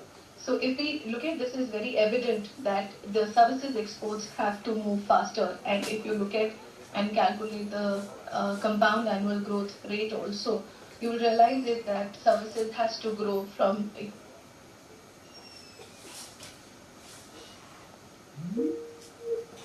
is somewhere around 15.41% of the CAGR, which as compared to the merchandise is only 10.41 if you look at the past 5 years CAGR, but the calculation which has been done. Now, I think first of all I would like to also congratulate the Ministry of Commerce and Industry because they are doing extensive and intensive work in the areas of identifying minutely the sectors. They are also looking at the geographies also in which they are going to target these exports. One of the important aspects currently, if you see the EXIM, data bank or EXIM website of the Ministry of Commerce, you realize that they have really given in a short span of time, they have given what kind of products are actually getting a growth, what kind of products which are not getting a growth. You will also realize that minutely they are also looking at the essential and non-essential import items. So I think this is very important because currently if you look at the targets for this 1 trillion is definitely heavy on the engineering sector, consumer electronics sector, organic and inorganic chemicals, drugs and pharmaceutical and petroleum products. And if you see the largest share in services sector which comes is largely from the IT, ITS and the other business and the professional services. But however, there is a rise also or the rising focus on the audiovisual and the gaming industries, medtech, edtech and the other services also that we are now targeting. So if you really ask me that, how are we going to achieve this 2 trillion from the industry perspective, I think for me there are different subheads that are important, and plus I feel that we have to work cohesively, whether you talk about a central government, whether you talk about state government, districts, industry and the other bodies have to come together and pull the 1 trillion, 1 trillion for each. So in this, I think the first and foremost, initiative which the government has taken is the free trade agreements, that they're actually identifying the partners very closely, and they're also looking at not only from the export offensive side, but creating the global value chains or promoting the global value chains of India to the world. I think they're also looking at some of the import offensive interests also in these FTAs. So I think what is important is first point under the FTAs I feel is we have to leverage the preferential inputs for the value added exports, which means that for industries, if they would like to capitalize the inputs which is imported through these preferential routes, we have to maintain or enhance the competitiveness. So at the end of the day, when we look at the trade cost minimization, I think the FTAs are going to do that. And it is also going to give the level playing field for the other, for the other sectors to grow in this and optimize the supply chains and then leverage the cost effectiveness for their inputs. Because at the end of the day, you're going to get these inputs in a high quality, and you can meet the international high quality with the international standards, and you are going to get the competitive edge also in these markets. Another point which is important, I feel, is the building competency in the targeted products. So we have to be very focused in terms of looking at the competency of some of the targeted products. And these products, if you see, we have to identify maybe at 8 digit, maybe at 6 digit, to understand that which particular areas we can build these competencies, and then look at whether such tariffs in the other geographies, if it is higher, if certain bilateral agreements can happen and the free trade agreements can happen with those countries, can we optimize that? Can we really look at some of the other products in these targeted products? We also look at some of the other areas. So this is the one is the FTA, the other is the standards and quality. I think we cannot achieve 2 trillion target if we do not have standards in place. I think this is a effort that the CI trade policy is taking within CI and the industry is very minutely checking that whether our Indian standards is at par at international standards, and we realize it that some of the top exports that we are doing to the world, we realize it that most of them are into the category of Indian standards, or they are adapted. So I think at the end of the day, if you're looking at the standards and quality, and if you're matching that with the competitiveness, I think just being competitive will not value much. but I think you have to maintain the standards and quality by ensuring that you have to adopt and you have to align yourself with the international standards, because the countries are actually now moving international standards plus. So somewhere I think we have to look for some systems so in line. So with that, I think in the standards and quality, we need to have a continuous engagement in the NTMs or the non-tariff measures that we are building. And we need to make sure that whether it is sustainable and whether it is long-term, just for being a short-term and introducing and increasing the frequency of these NTMs coming up as a QCOs probably will not matter, but it is going to decrease the competitiveness of the industry. So we have to make sure that if we are looking at the long-term vision to become a 2 trillion by 2030, we need to make sure that these kind of trade cost, not trade cost, but it is within the domestic cost also through the QCOs which increases, and in fact the trade cost also increases if you're importing something from outside. It is also important to look at standards compliance across the value chain. So we have to make a robust quality infrastructure in place, because new commodities which are coming and added in the basket of the exports, I think we need to make sure that we are complied, because most of the time we face this, that our products are not complied. In fact, at the industrial level, we try our level best to maintain, because even if you talk about India-EU, and we are talking about India-EU FTA, today the Indian industry is being able to match the qualification of the quality and the standards. And they have been able to do it because they have a close connect with those importers and the suppliers, and they are maintaining that. So I think to promote that and to promote at a very lower level to a SMEs level also, I think we have to ensure compliance, and we have to make sure that we have to ramp up our quality infrastructure. One more thing is important in the quality standards, that somewhere we are looking at the sustainability practices that are also coming in the agriculture and in the sustainable food systems, if we talk about, or sustainability of products overall, like we have seen the carbon border adjustment mechanism also. So I think we really need the accreditation bodies in India itself to look at how to map the sustainability at a lower level also. And until and unless if we are not going to do it at the closer downstream level, I think we probably will find challenges facing the market access issues in some of the major countries where our interest is lying.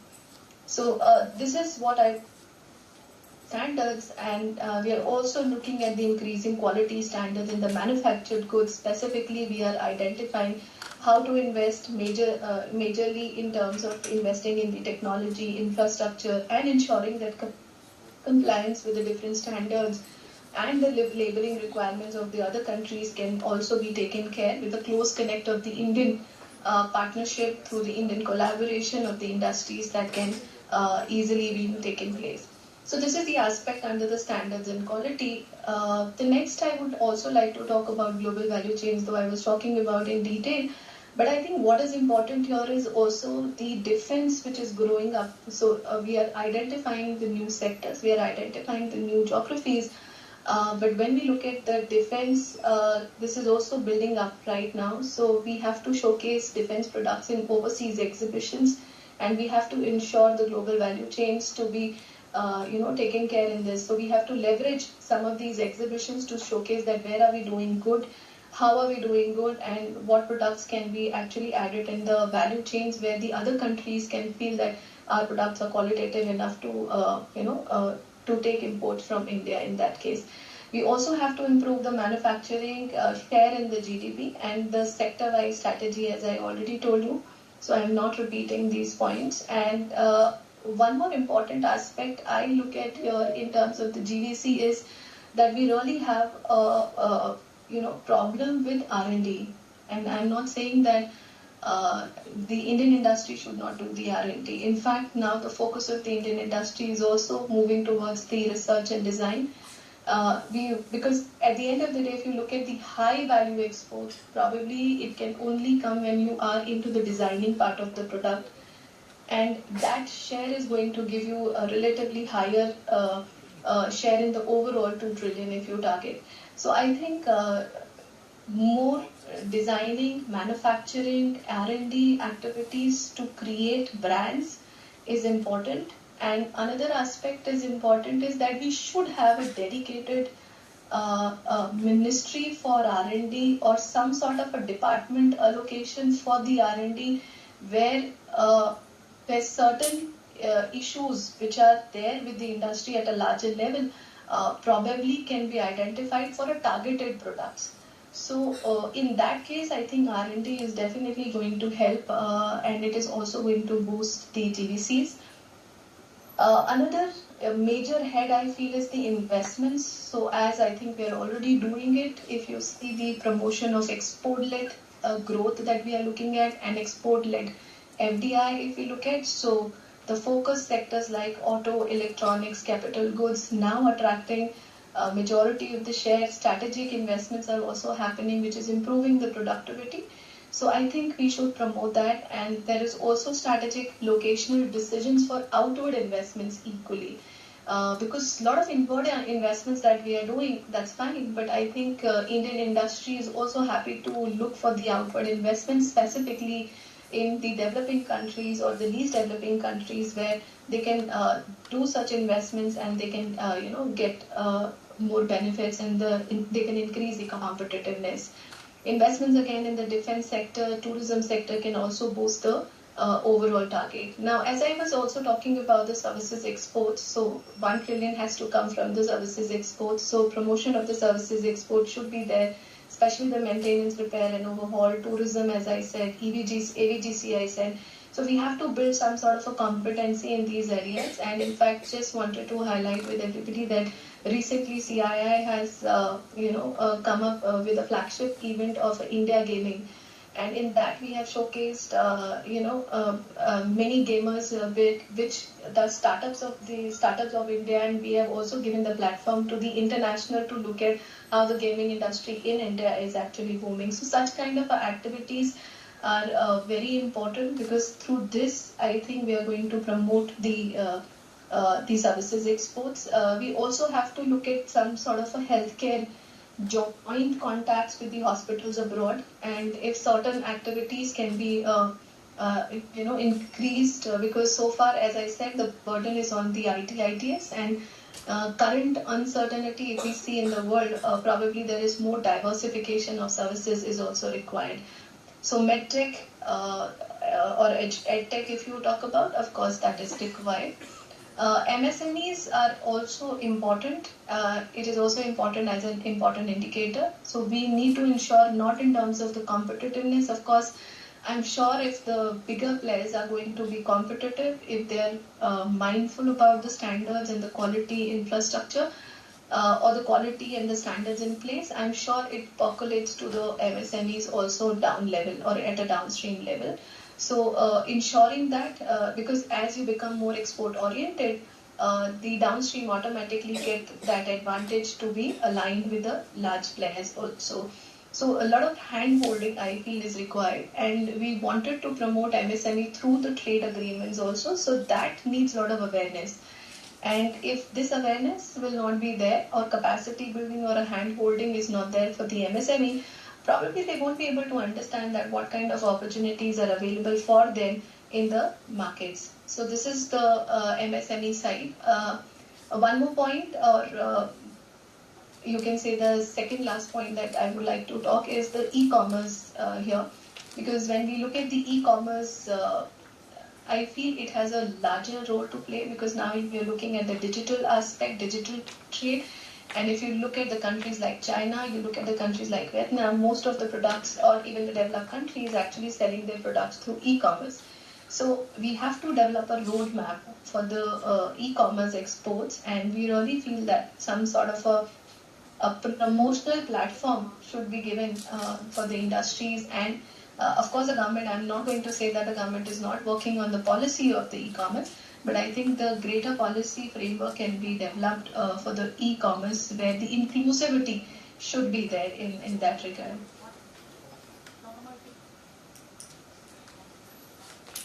Then the other is the e-commerce department.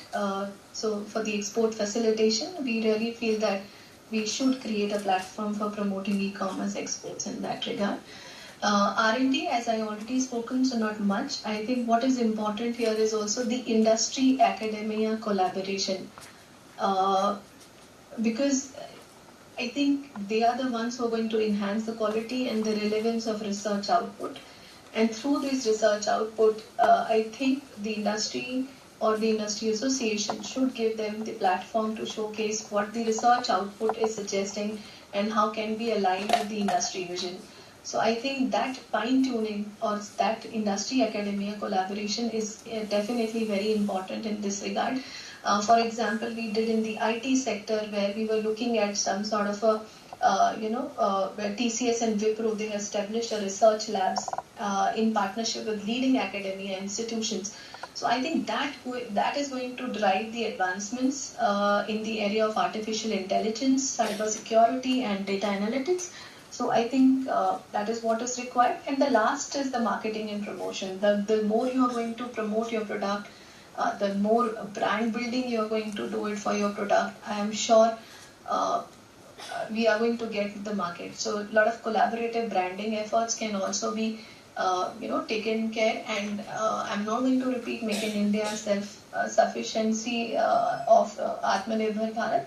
That I think we're already doing, and I'm sure the other speakers must have discussed that. So with this, I think in sum and substance, I would like to say that it's a collaborative effort from each department side, whether you talk about central, state, industry, or even the international territorial desk, which are there in the different areas, and promoting the Indian, especially the Indian ambassadors, those who are there. I think they should have, they have to take these responsibilities to promote and create certain awareness for our products in the market. With this, thank you so much.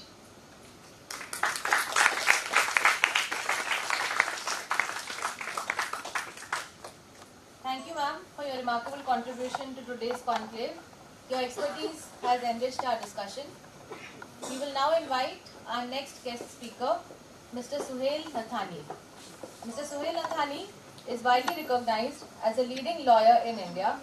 His work is across M&A, securities law, trade, and competition laws. RSG India reports describe him as an exceptional lawyer and advisor who has a broad understanding of Indian business and the challenges faced by foreign companies investing in India. He has successfully represented India at the WTO disputes before the panel, an appellate body in Geneva, and has been counsel to the Competition Commission of India and SEBI. He has also been a part of CCI's working group on competition policy, advocacy and advisory functions, and has been part of the law firm working group formed by the Ministry of Corporate Affairs to give a final shape to the merger regulations of the country. Additionally, Mr. Suhail has worked with the Department for International Development in drafting the competition and consumer laws in the Islamic Republic of Afghanistan. He has earned his master's degree at Cambridge University, England, and has also received an LLM from the Duke University, USA. Apart from India, he is also admitted at the State Bar of New York. We welcome you, sir. Thank you, ma'am. I don't know if you can see my presentation.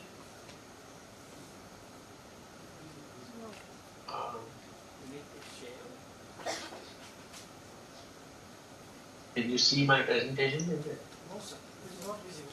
Say no. Sir, it's not visible. Give me a second. I need to mute.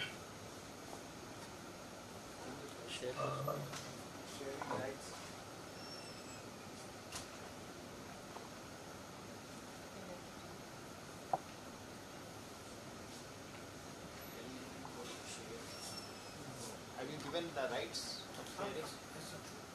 So, guide him from here. He has left. There's no more in the room.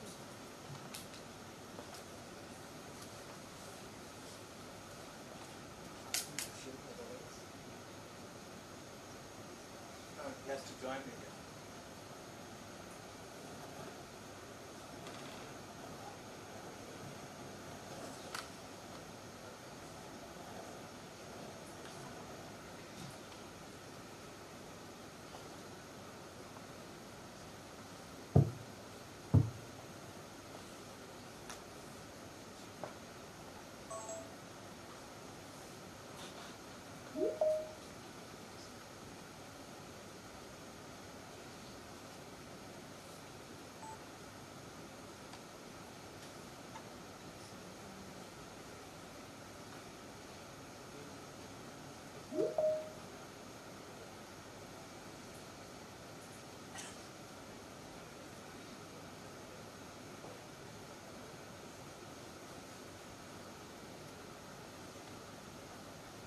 Now can you see the presentation?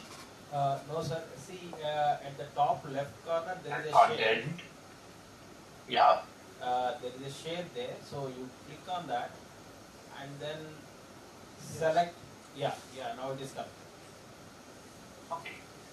Thank you very much for this opportunity. I want to thank the leadership of IIFT Kakinada and the entire IIFT to be here today. I would have liked to be there in person, but unfortunately that was not possible. But I'm delighted to be here as we have this important discussion today.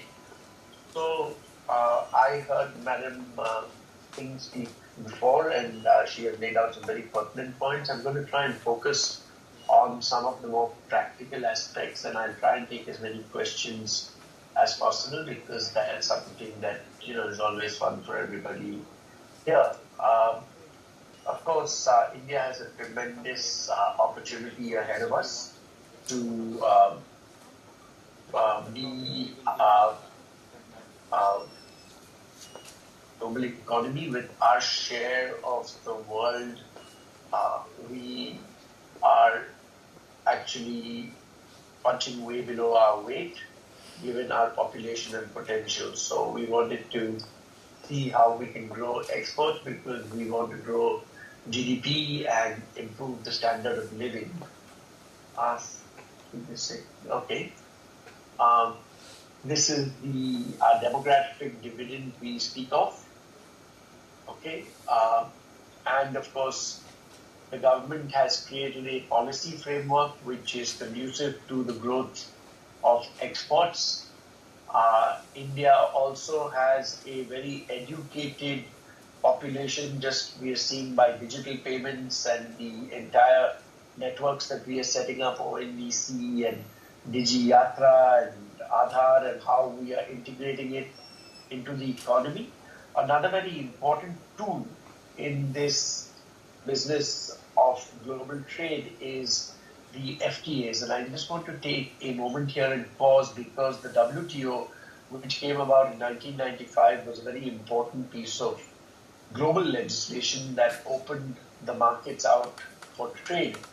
Unfortunately, India did not take as much advantage of the opportunity as some other countries did. But in the recent years, seen that WTO is not progressing the way it was originally envisaged, and importantly, many key countries are now going out and engaging in regional or bilateral trade agreements, and that creates a very interesting opportunity for India.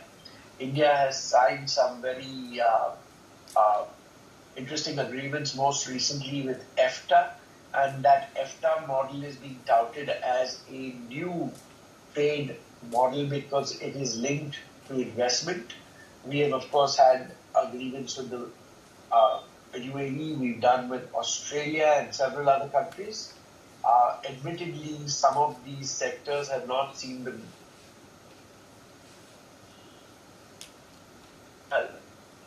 what are the issues that prevent us from living up to our potential?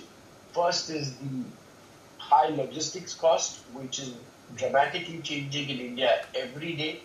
There is a dedicated freight corridor, ports, airports, new roads. The entire GST change in the law is making it easier for people to move goods in and out of India. And this is something that we need to keep going, because we are not still there. In another few years, infrastructure costs will be aligned with what is globally the norm, and that will be a huge push for India. FTA negotiations, we need to close pending FTA negotiations. That's important. We've been talking to the UK for a while, and it's important to understand that we need to go after markets which have both size and wealth. Previously, we've done agreements with countries like Afghanistan and Sri Lanka and other regional countries, Bangladesh. We even went into ASEAN but didn't fully go into ASEAN. We went to Singapore. Again, with Singapore, we held back on some of the aspects, but now these new FTAs that India is entering into are large populations with purchasing power and tremendous opportunity for India on the goods and services side. Of course, in India, one of our challenges remains reskilling and upskilling the workforce. That's very important. We will have the youngest workforce, or do already have the youngest workforce, but we need to get them with relevant skills. The government has announced a national education policy, which is also a huge step in the right direction. There's a lot of incentives for skilling and opportunities for skilling in the economy, so we need to be continuing those efforts. I just will deal with case studies so you understand the entire gamut of FTAs. So in 2015, India was a net importer of toys. But see in the first mock how India has grown in exports for toys, and imports have come down. Now the government had followed very aggressive steps to do that. They had raised tariffs, they had implemented non-tariff barriers, very aggressive QCOs. The Indian toy industry themselves were caught, in a manner of speaking, unaware, and eventually they were able to bring this change in the regulatory regime, which made India more focused on this industry, and there was a comprehensive national action plan for toys, and to make India a global hub of toys. And this involved a lot of ministries, and that's important because, we need to get everybody on the same page, and this has manifested itself in the growth of opportunity in the toy industry. Of course, we still have a lot of work to do. We are nowhere as big as China, Vietnam, even maybe Thailand, but we have a large domestic market, and we need to step up in a big way. Interestingly, India has zero duty access for toys in the recently signed EFTA, Australia and UAE agreements, and those are big markets. Of course, a lot needs to be done still, but this is an example of a strategy to boost exports from India, and it takes multiple efforts at different levels to ensure that something like this happens. Pharmaceutical now, the COVID pandemic gave a tremendous opportunity to pharma. India became the vaccine capital of the world, and we exported to several countries. However, our share at the generic level, we don't seem to be able to move up the value chain. There are two important aspects. One is, of course, new drug discovery, which is very important and will take a lot of time in India. And two is something that we need to work on. And I can tell you this, that in the recently concluded agreement with Australia, I was there when the Honourable Minister was there and talking to local industry in Australia about this opportunity. In Australia, the largest buyer of pharma is the government because they have a national health service like many countries, including the UK has. So it's not that you have to go to individual hospitals or customers to sell your drugs. You need to bid with the government and get selected. Now, we did a study for the Indian Pharmaceutical Alliance, and we found that India was not able to sell its pharma products to Australia. And one of the main reasons was A, the non-tariff barriers that were imposed in that market, and two, the perception of Indian quality. So it didn't help that at that relevant time we had that sad incident in Africa where some Indian exported cough syrup resulted in the death of some children. The government, of course, has stepped in, has passed a quality control order is beginning to impose that, and as these standards in India go up, we will become more attractive and will be able to meet the non-tariff barriers that large and more developed economies put on healthcare products. But this is still a work in progress. So the opportunity is again huge. The India's exports have a 2.1% in global trade. This is projected to expand to 3% by 2027 and 10% by 2047.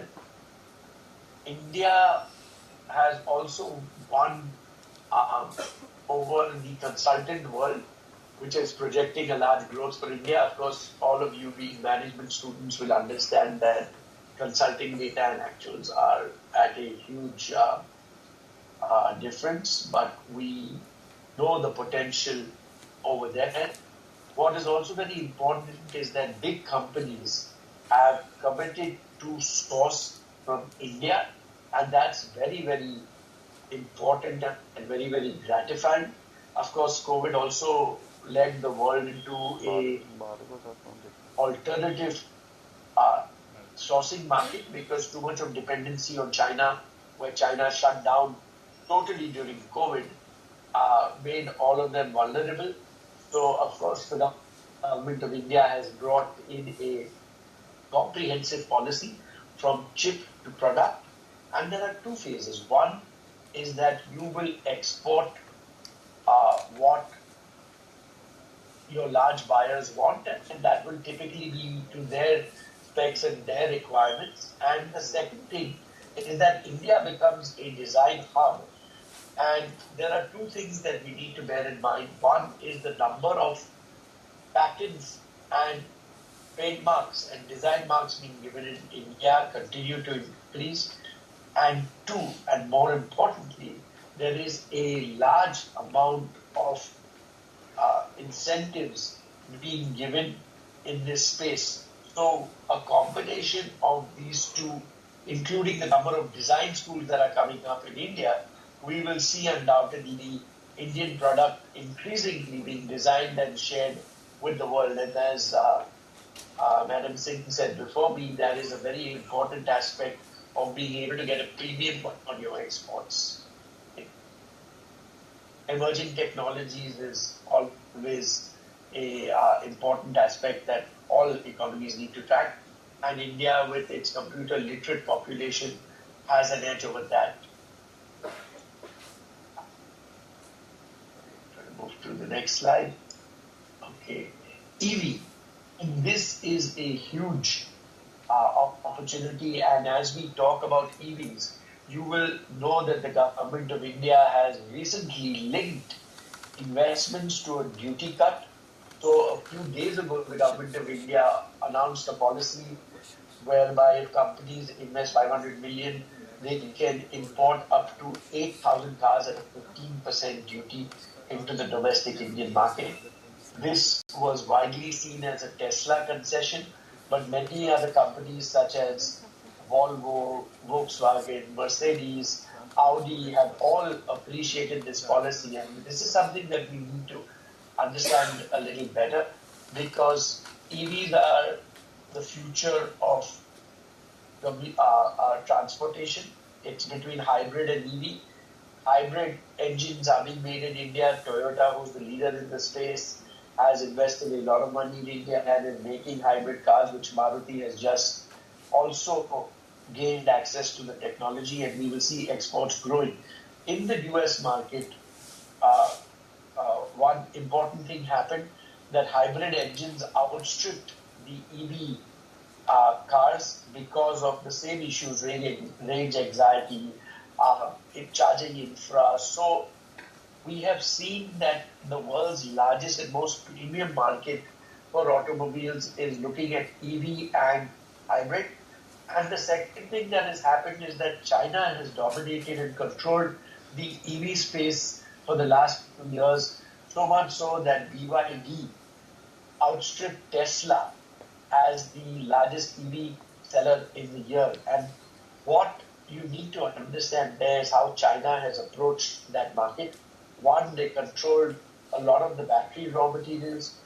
Two, they put in a lot of money to make sure that their technologies on batteries and related products for EV were at a very, very high level through R&D. So Tesla also sources its batteries from China. And three, they invested a lot of money in R&D. So some of the Chinese cars that are being sold in India, and of course now MG has been taken over by JSW as a majority shareholder, but BYD, MG, all brought in tremendous amounts of innovation into the car market. Indian car industry has also been very competitive. The Tatas, Mahindra, of course, now Maruti will launch its own EV. So we need to be in this market. The government is done the right thing, in my considered opinion, that they have eased up some of the duty concessions so that competition created in the market. But what needs to be borne in mind is that they've done it in a very judicious manner. So it's not a free-for-all that would expose the industry to huge amounts of imports. It's 8,000 cars above a particular price. So what will it do? It will allow an ecosystem to come up in India, which is enabling India to become a manufacturer hub for EV components. And that's a very sound strategy. I identify these three issues because of the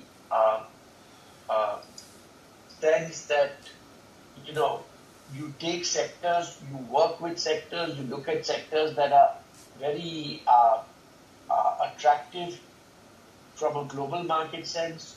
You therefore need dynamic policy making. You need some serious skilling and human capital, which is a continuously ongoing process. You need strategic trade partnerships to open up markets for you. And of course, you need a sectoral focus and serious value addition here. So you can't just assemble products over here and export. That is an unsustainable model in the long term. We need to have a strategic focus where the entire ecosystem is set up over here. Well, that's all I have in terms of slides. I thought I would be very happy to take questions. If any else, I am happy to close at this point.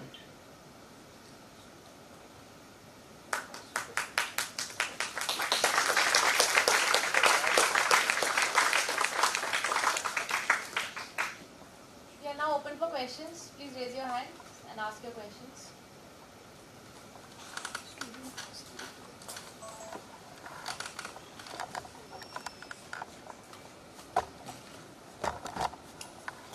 Thank you for such an insightful session. Am I audible to everyone? So, am I audible now? Yeah. Thank you for such insightful sessions. So, we got so many information from customs perspective, from ports, from infrastructure, logistics, and other sectors of what is required to promote Indian exports. So, I have a couple of questions. I'm Dr. Rashmi Rastogi. I'm a faculty here. So it has been suggested that India should focus on intermediate products, basically the manufacturing of intermediate products. So the manufacturing of intermediate products, some of them require high technology. And currently, if we look at the technology level, we are basically manufacturing the low technology products and which requires a middle level of technology. So how India can bridge the gap? If I give example of defense sector, which is an emerging sector, so what India is manufacturing, you can say maybe some small the guns and bombs which require low technology, some jackets, some shoes, but still we are far away from manufacturing high technology weapons. So for that we are still dependent on US, which is still exporting high technology weapons to other countries. And if we look at the FDI as a source, so even in that case, it is very difficult to attract FDI specifically in defense sector. So how India can bridge the gap, because we need a high technology, and what we are doing, what we have is the low technology or middle technology. So how we can bridge the gap? That is my first question. So thank you, Dr. Rastogi. I'd be happy to take that question. So defense is a very complicated supply chain, okay?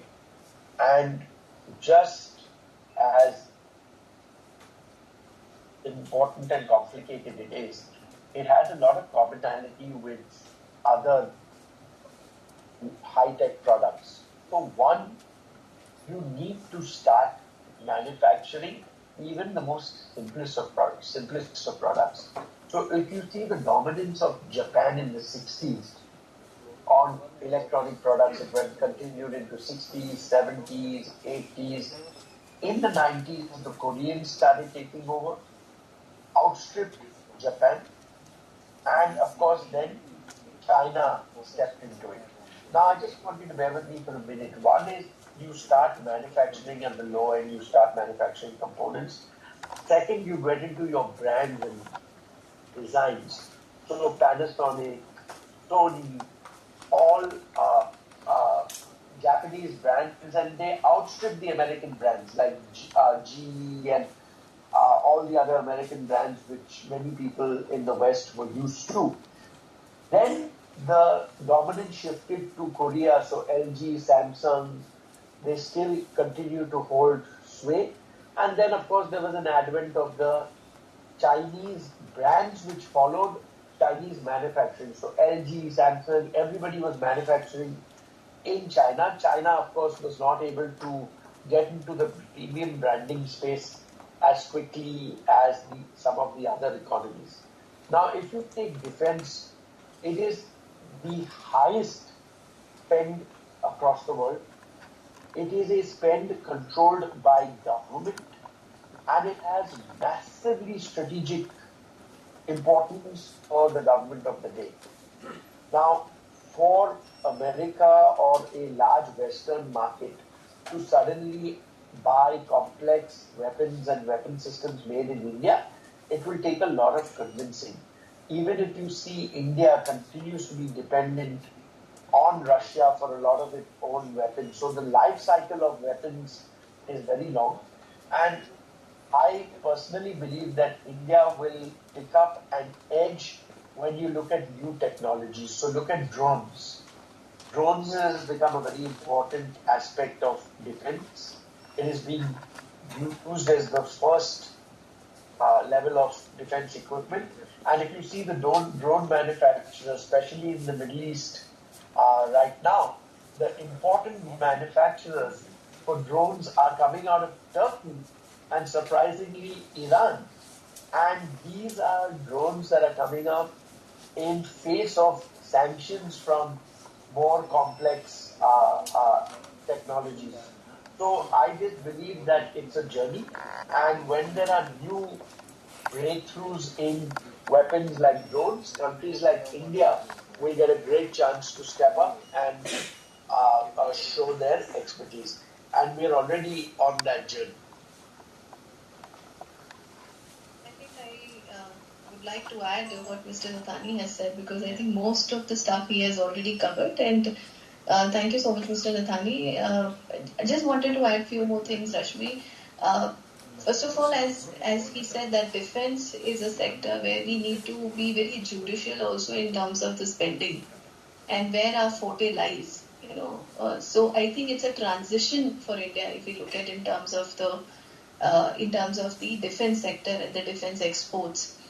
Another aspect which is very important in terms of the looking at how the collaboration can be built, then probably the trade and technology ties with certain countries would definitely going to boost certain engagements into these sector, because I think we need a lot of skilling of our manpower also in these areas, and that can only be done through the learning by doing. So I think these 2 points which I wanted to add what Mr. Nathani has said.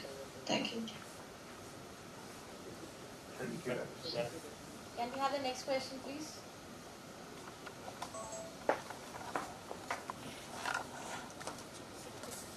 Excuse me.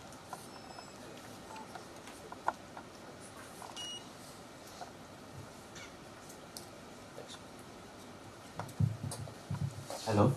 Yeah, so like Swati ma'am said, if you want to achieve a 2 trillion goal, we cannot compromise our quality and standard, but at the same time that increases the workload for all the workers, like Rathinawal sir had said. So my question is that would it be efficient to highly invest in all sorts of expensive and efficient infrastructure like freight corridors and foreign technology to improve our railways and stuff? Would it be worth it to reduce our workers' workload and improve our efficiency, or would it not recover its own cost and would not be worth it?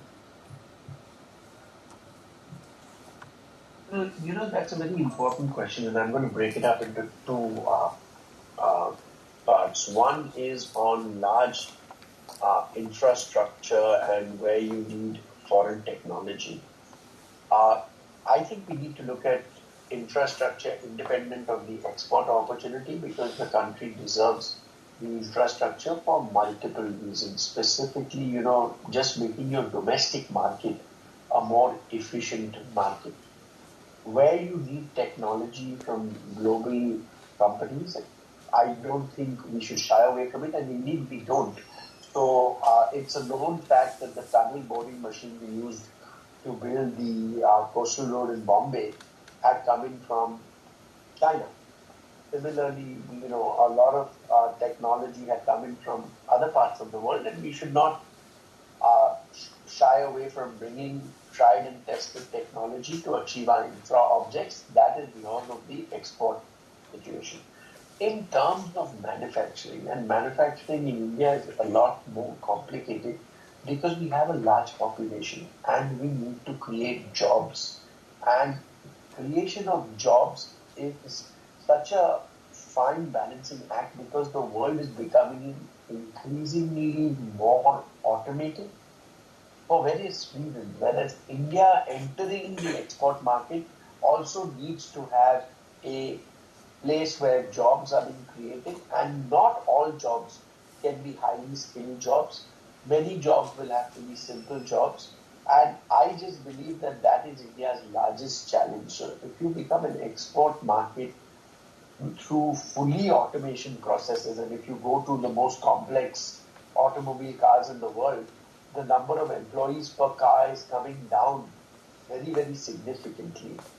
And in that instance, if India were to totally adopt that automation in manufacturing, I think, it will not serve our purpose. But the reality is that that is increasingly true in the world, and that leads to a better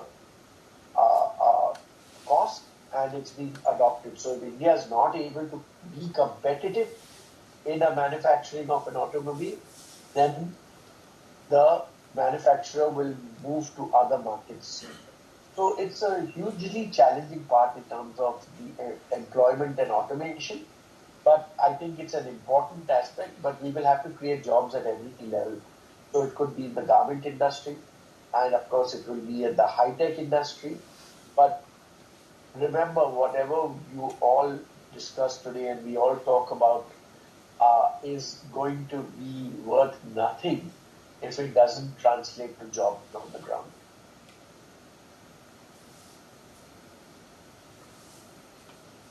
Can we have the next question, please?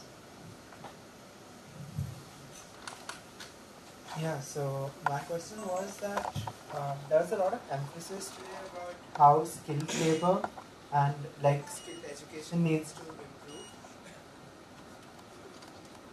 How skilled... I can't hear the question. Yeah, there was a lot of emphasis on how skills should be incorporated into the population so that how the export sector can be improved. And Sorry, I Sorry, we can't hear you. Sorry, we can't hear you.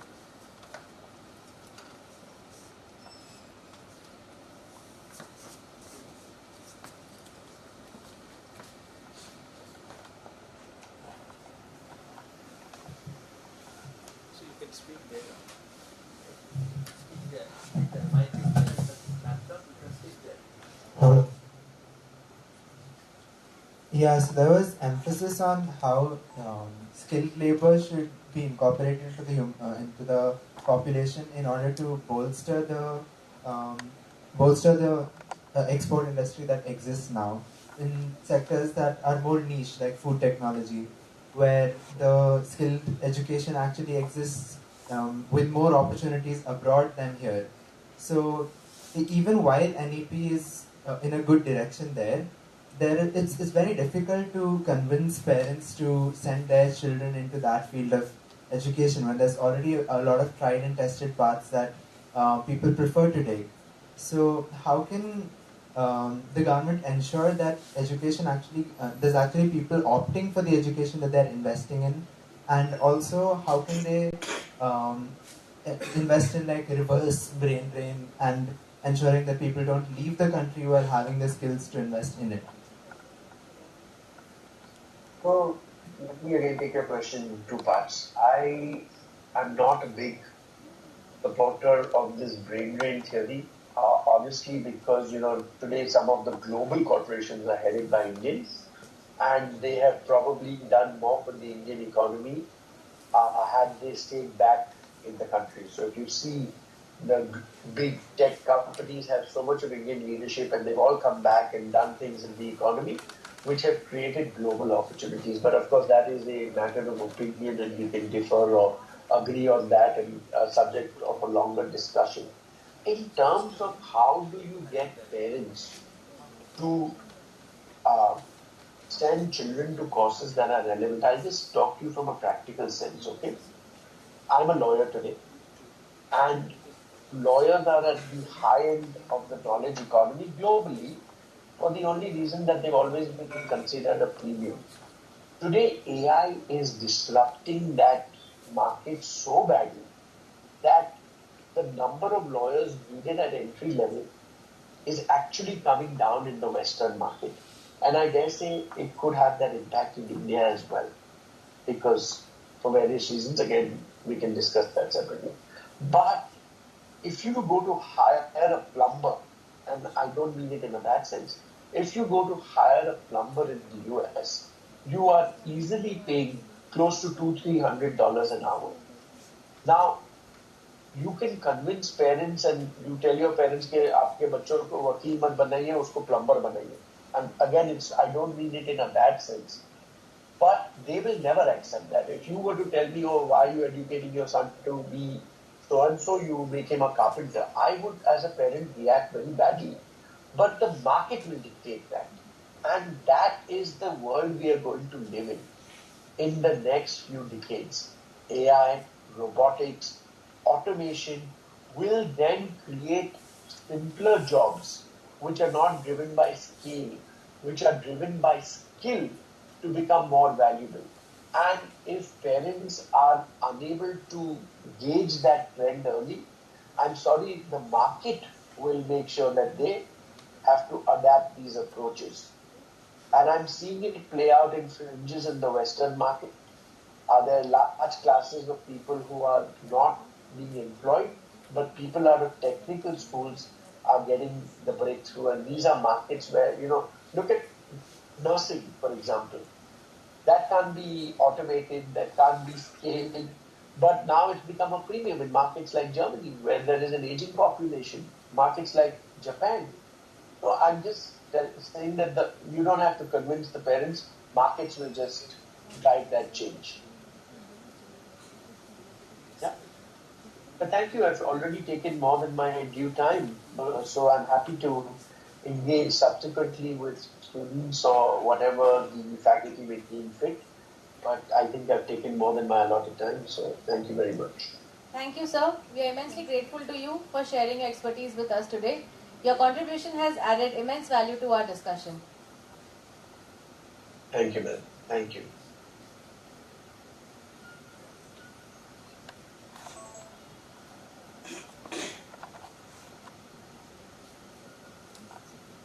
Yeah, any other questions? Do we have any more questions?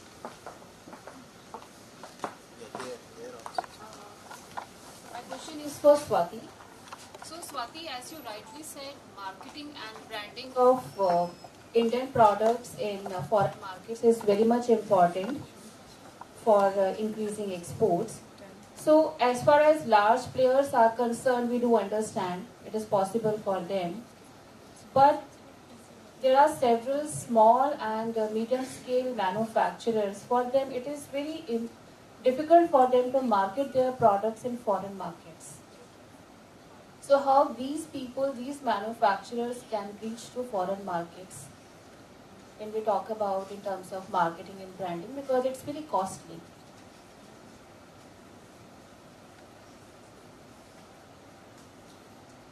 Yeah, I think can't hear your question properly, though I have understood that you wanted to say that specifically for the SMEs, the challenges to reach to the international market is pretty high. I think that's what is the question that you are asking, and how are we going to deliver that? Yes, yes. Okay. So I think I have already stated very clearly that we need hand-holding of the MSME, and mostly it should be done by the larger player, because we have to give them the platform for the buyer and seller meet. We have to conduct some of the exhibitions for them. We have to make sure that they should be doing some collaborative branding efforts. So, for example, if we talk about taking care of a one product in pharmaceutical or in medical devices with the large players, the MSME should go together to say that these are the inputs which we have feed into the medical devices, and that belongs to us. So I think this kind of a platform, if we are going to give it to the MSME, probably will find that it will be more inclusive, and plus they will get to know the market very clearly. Because if you're not going to meet 100 people, how are you going to make the changes in your own product? So I think that continuous collaboration, continuous meeting, continuous exhibition, trade fairs are very important, and the hand holding through the capacity building, information sharing with them, that what these trade agreements carry and what these trade as export target matters for them. I think that's important. Thank you. So is there any government scheme related to this that promote MSME products abroad? There is a market access initiative scheme, and there are other schemes by MSME ministry also. But the government is basically reducing their allocation. Their funds allocation is basically going down. So can we say that the government, they don't want to promote such products, their products, or government is not interested? Or this is only the private sector, they have to take this role? No, I think you have to understand that one side we're talking about defense exports, one side we're talking about MSME. I'm sure the government is doing a lot. As an industry, I always feel that intensive and extensive work that the government is doing, and I'm always in support.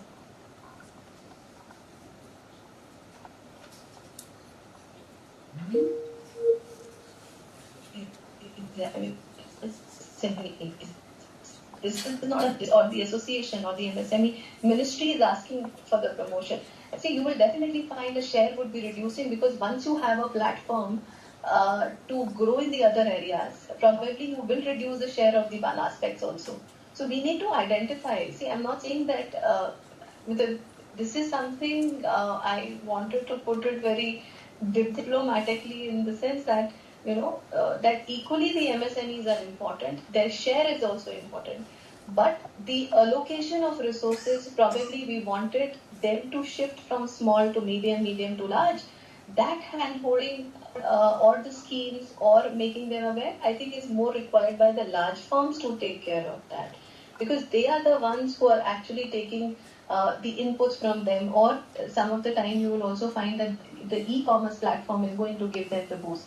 So I think the government is trying their ways very nicely, that the promotion of the activities of these MSMEs are not only restricted by them, but equal platforms can be created where the resources can be reduced down through digitally, or through providing certain other aspects which are more important than just the allocation of resources.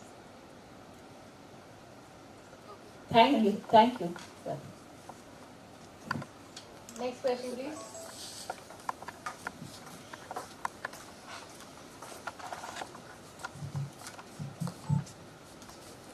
Good afternoon. Myself Suren Katti. And my question is for Dr. Biswajit sir. Like sir mentioned that Japan and China have positioned themselves.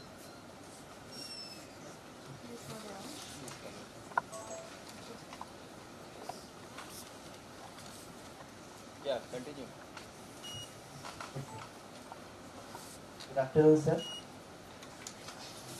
So my question is for you. Okay, carry on. So like you mentioned in your statement that Japan and China have positioned themselves in the global value chain, that they are the ones who invest intensively in the R&D and hence are able to manufacture the machineries which are further used to manufacture further products and goods. So what should policymakers do? R&D in India. Eventually, Dr. Swati ma'am also added that one of the solutions, like industry, academia, collaboration, but this has been going on for a long period of time. That, but it has failed to produce significant results, I guess. So, would you like to add something, sir? Okay, great question. Can you hear me? Yes, sir. Is it working?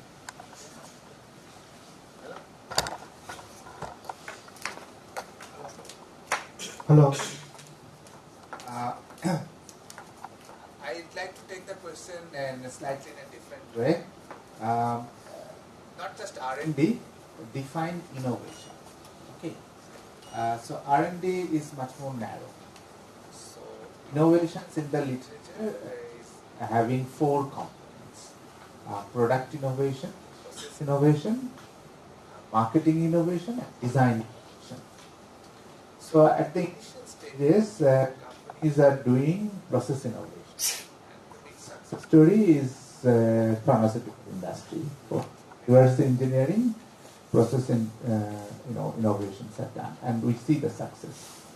The second level, what we see is basically design innovation.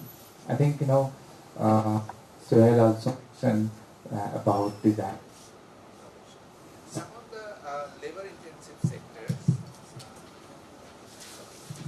Some of the labor-intensive sectors, like textiles, apparel, and leather, design innovations are happening. But the issue is that design is very dynamic. Okay, design is very dynamic, and our SMEs, which are in the labor-intensive sectors, are not able to do the design focusing properly.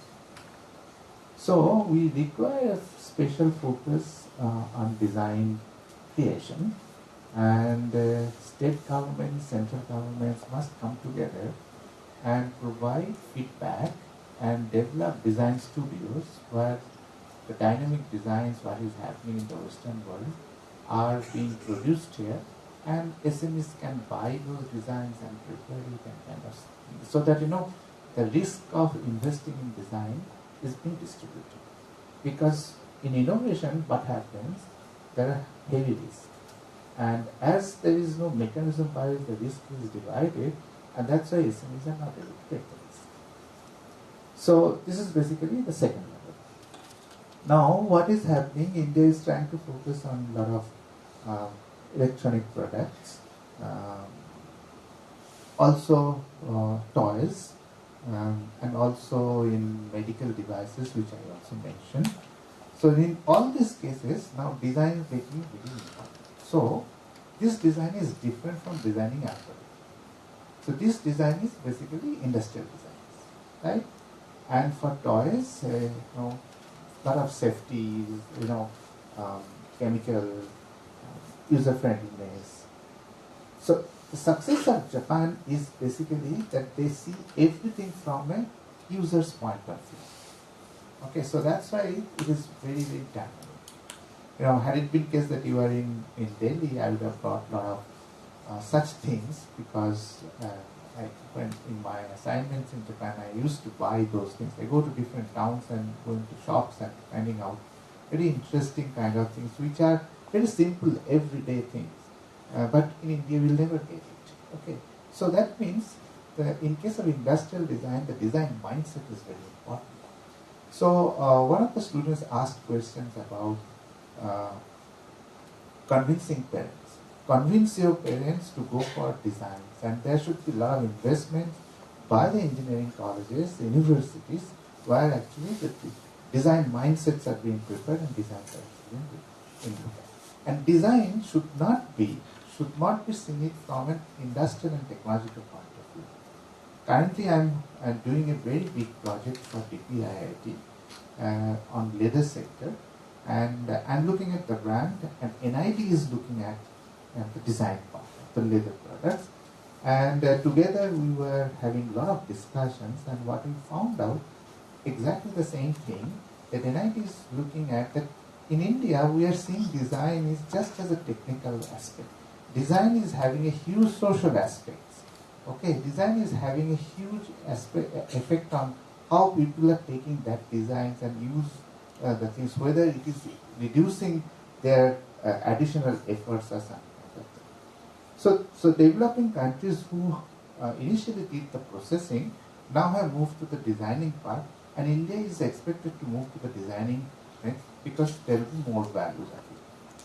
Beyond that is basically product innovation. So product innovation requires a lot of investments, and SMEs cannot do the product innovations much. Whatever they claim is actually the process and the design innovation. They think that this is a new product, but no. The product innovation is completely different. Okay, so that you need to create a market for the product. For example, when the mobile phone switched to a smartphone, then we really didn't know what are the activities a smartphone could do. So there's a continuous innovations on the product, because the product platform is providing that innovation. I do a lot of research on automobile. I can give you one statistics.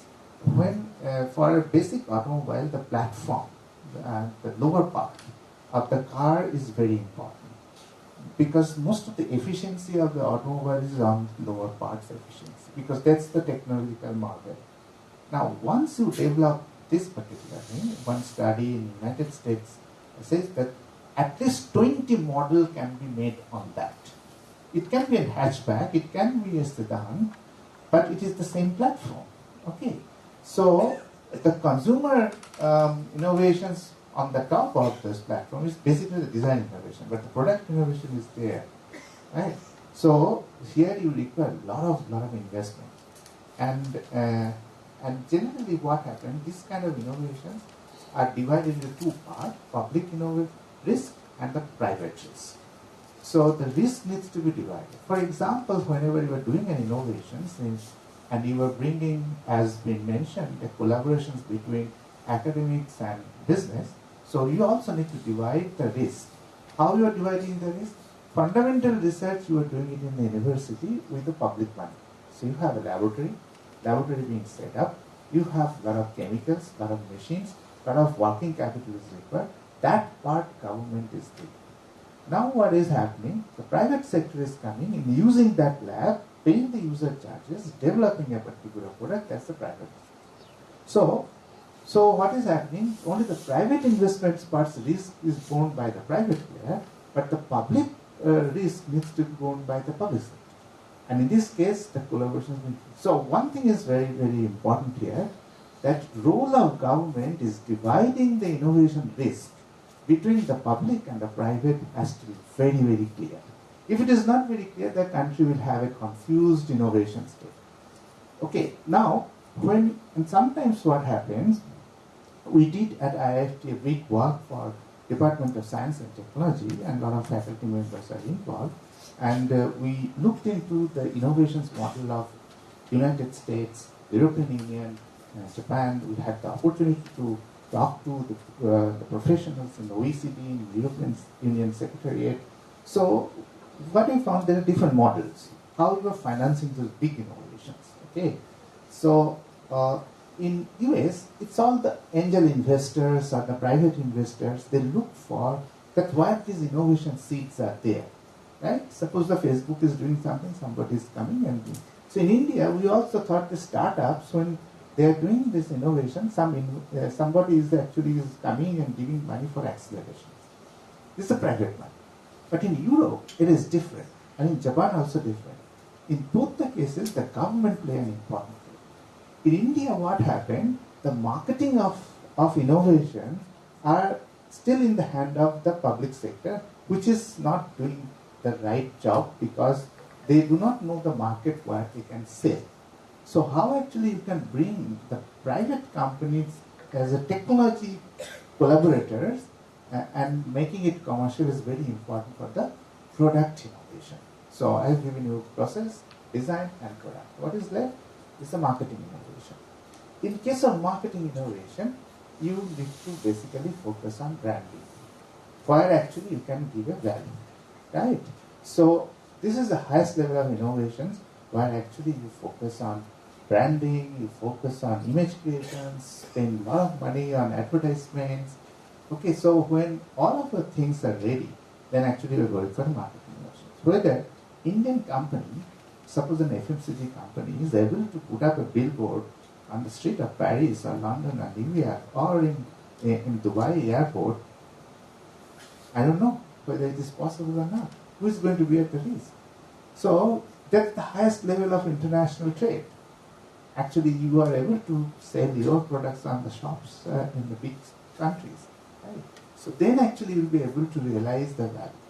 I was asking during my project a leather manufacturers in Chennai, asking them what is the cost of this wallet. They said 500 rupees, and at what price you are selling it to your contract. I mean the importer, which is the multinational, says 1,000 rupees, and at what price they are selling in the international market? They said 5,000 rupees. So remember, 500 rupees, and we are exporting at 1,000 rupees, and that guy is selling in the world market at 5,000 rupees. Just a week back, I was in Calcutta, which was producing a lot of very good, excellent quality of bags, and with a lot of interesting design. And I visited the shop. It looks like that I buy the entire things because they are so beautiful. So one of them has said that the cost of my bag is 2,000 rupees. I sell it to the company at 3,000, 4,000 rupees, and they are selling it in the international market. In the high street of Paris and Milan, the price is 30,000 rupees. So what we are missing? The marketing innovation. We are not able to market our product internationally. So this is a long way to go. But we can start the process and design research. That's what Indian government is right now focusing on design.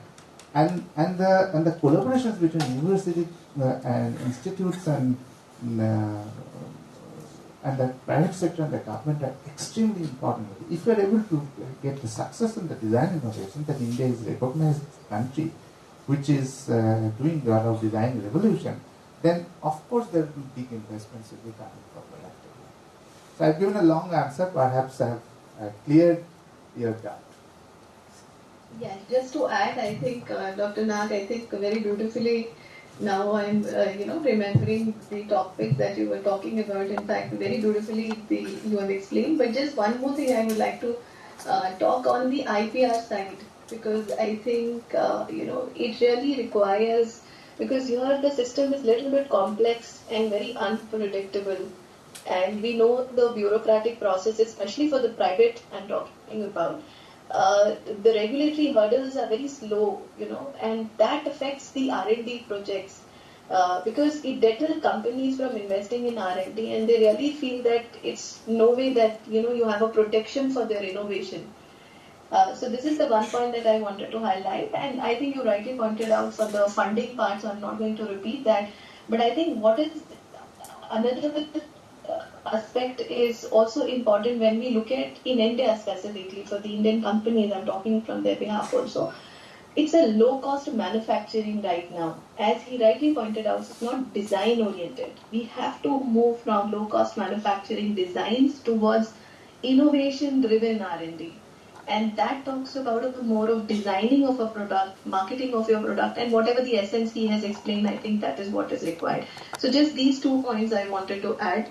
And I think if we are going to improvise the IPR regimes, I'm sure a lot of investments will find the private investors would be doing rather than it's just the public sector dominance which is there. Thank you. Thank you, Dr. Swati, for your insightful comments on this question. With this, we would close the Q&A round, and we would like to felicitate our guests. So, may I request all the guests to please come on to the dais.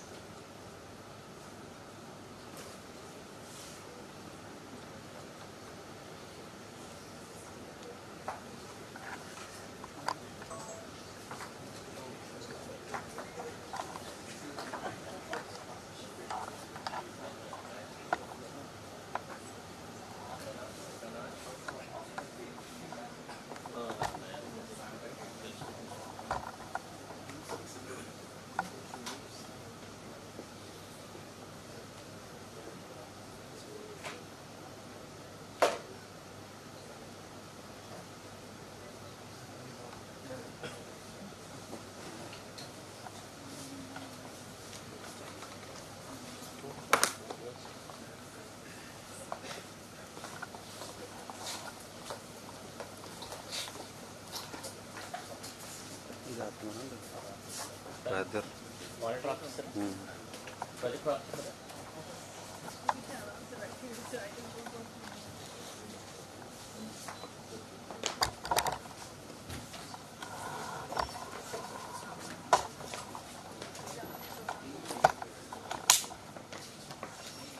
High-tech.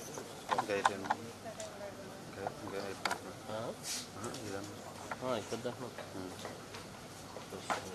I request Sujata ma'am to please felicitate Professor Vishwadeep Nag.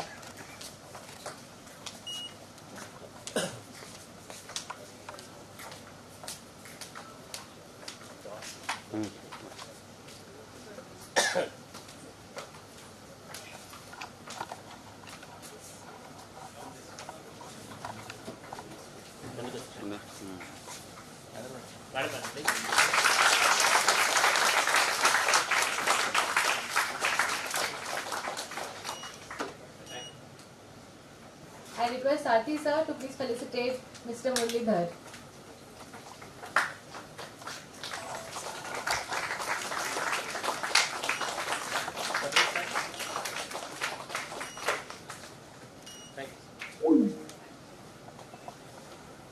I request Rashmi Rastogi ma'am to felicitate Mr. Ratin Avil.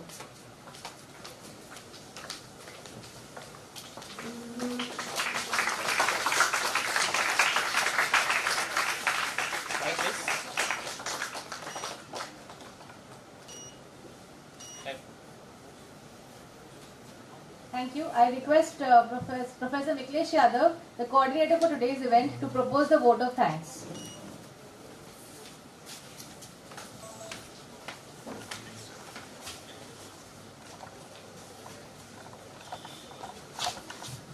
Hello. I hope I'm audible. Okay. A very good afternoon to everyone present here. I, on behalf of IFT Kakinada Fraternity,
No.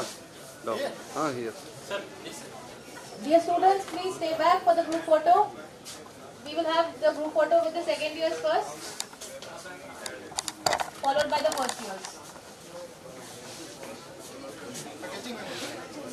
Madam, please, madam, faculty, madam, please join.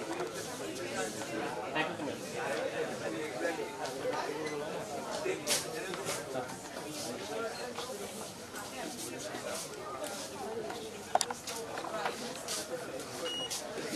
Madam, please.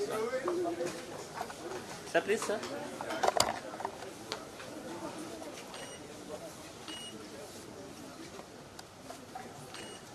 Thank you. Please join second. Please join, please. Fast. Please join. Up. Go Back up. on stage. Stage.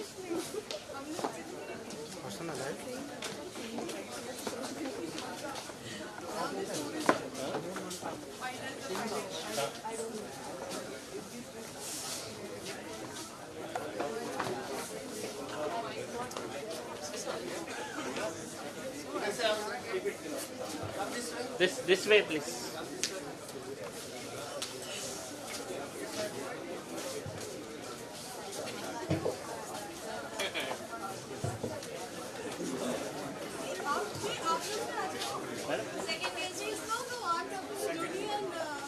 Second year students. Second year students, please. Join. Sanjana. Prathamesh.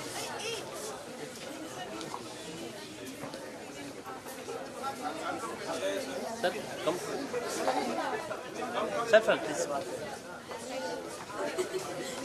కిందకి కొంతమందిని కింద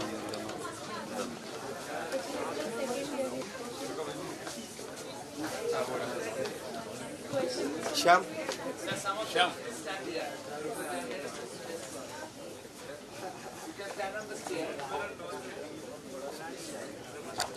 Sir, కొంతమంది friend కూర్చోండి. Sir, please, sir. Please, sir. Please join, please. Close. Okay, ready? Smile, please. Sir, please, sir. Smile, please. Look him, please. All of you.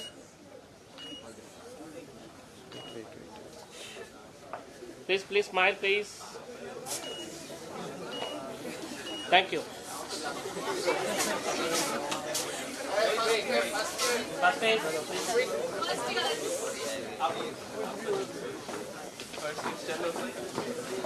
First years चलते हैं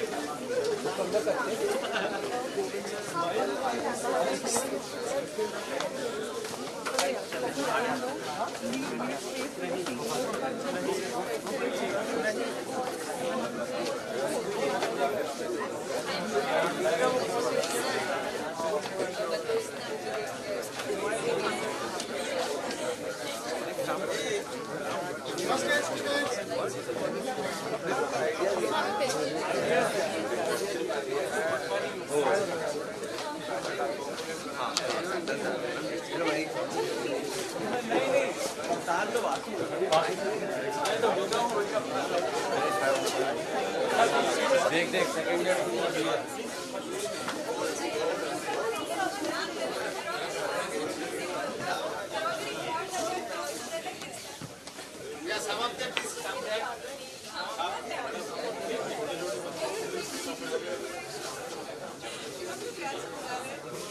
please come.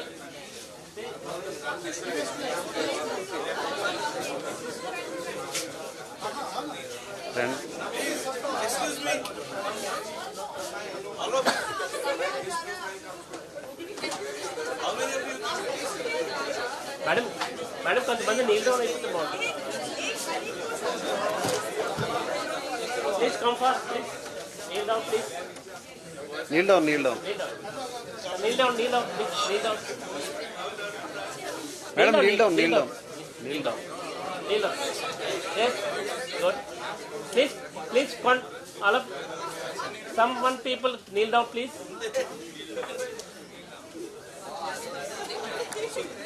Okay. Sir, కొంచెం Mohan sir. Sponsor with John.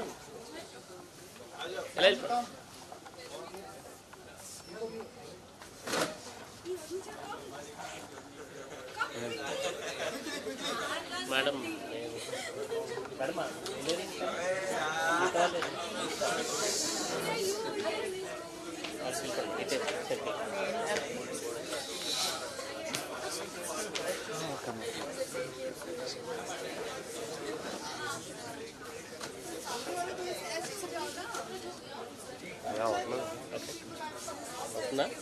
assistant. Sir, please smile, please. Please smile, please, all of you. Look him. Ready, smile, please. One person is still. Sir, winnings.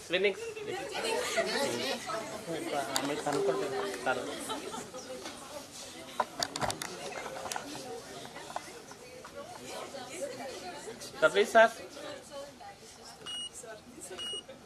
All of you winnings, please. Yes. Okay, ready? Thank you.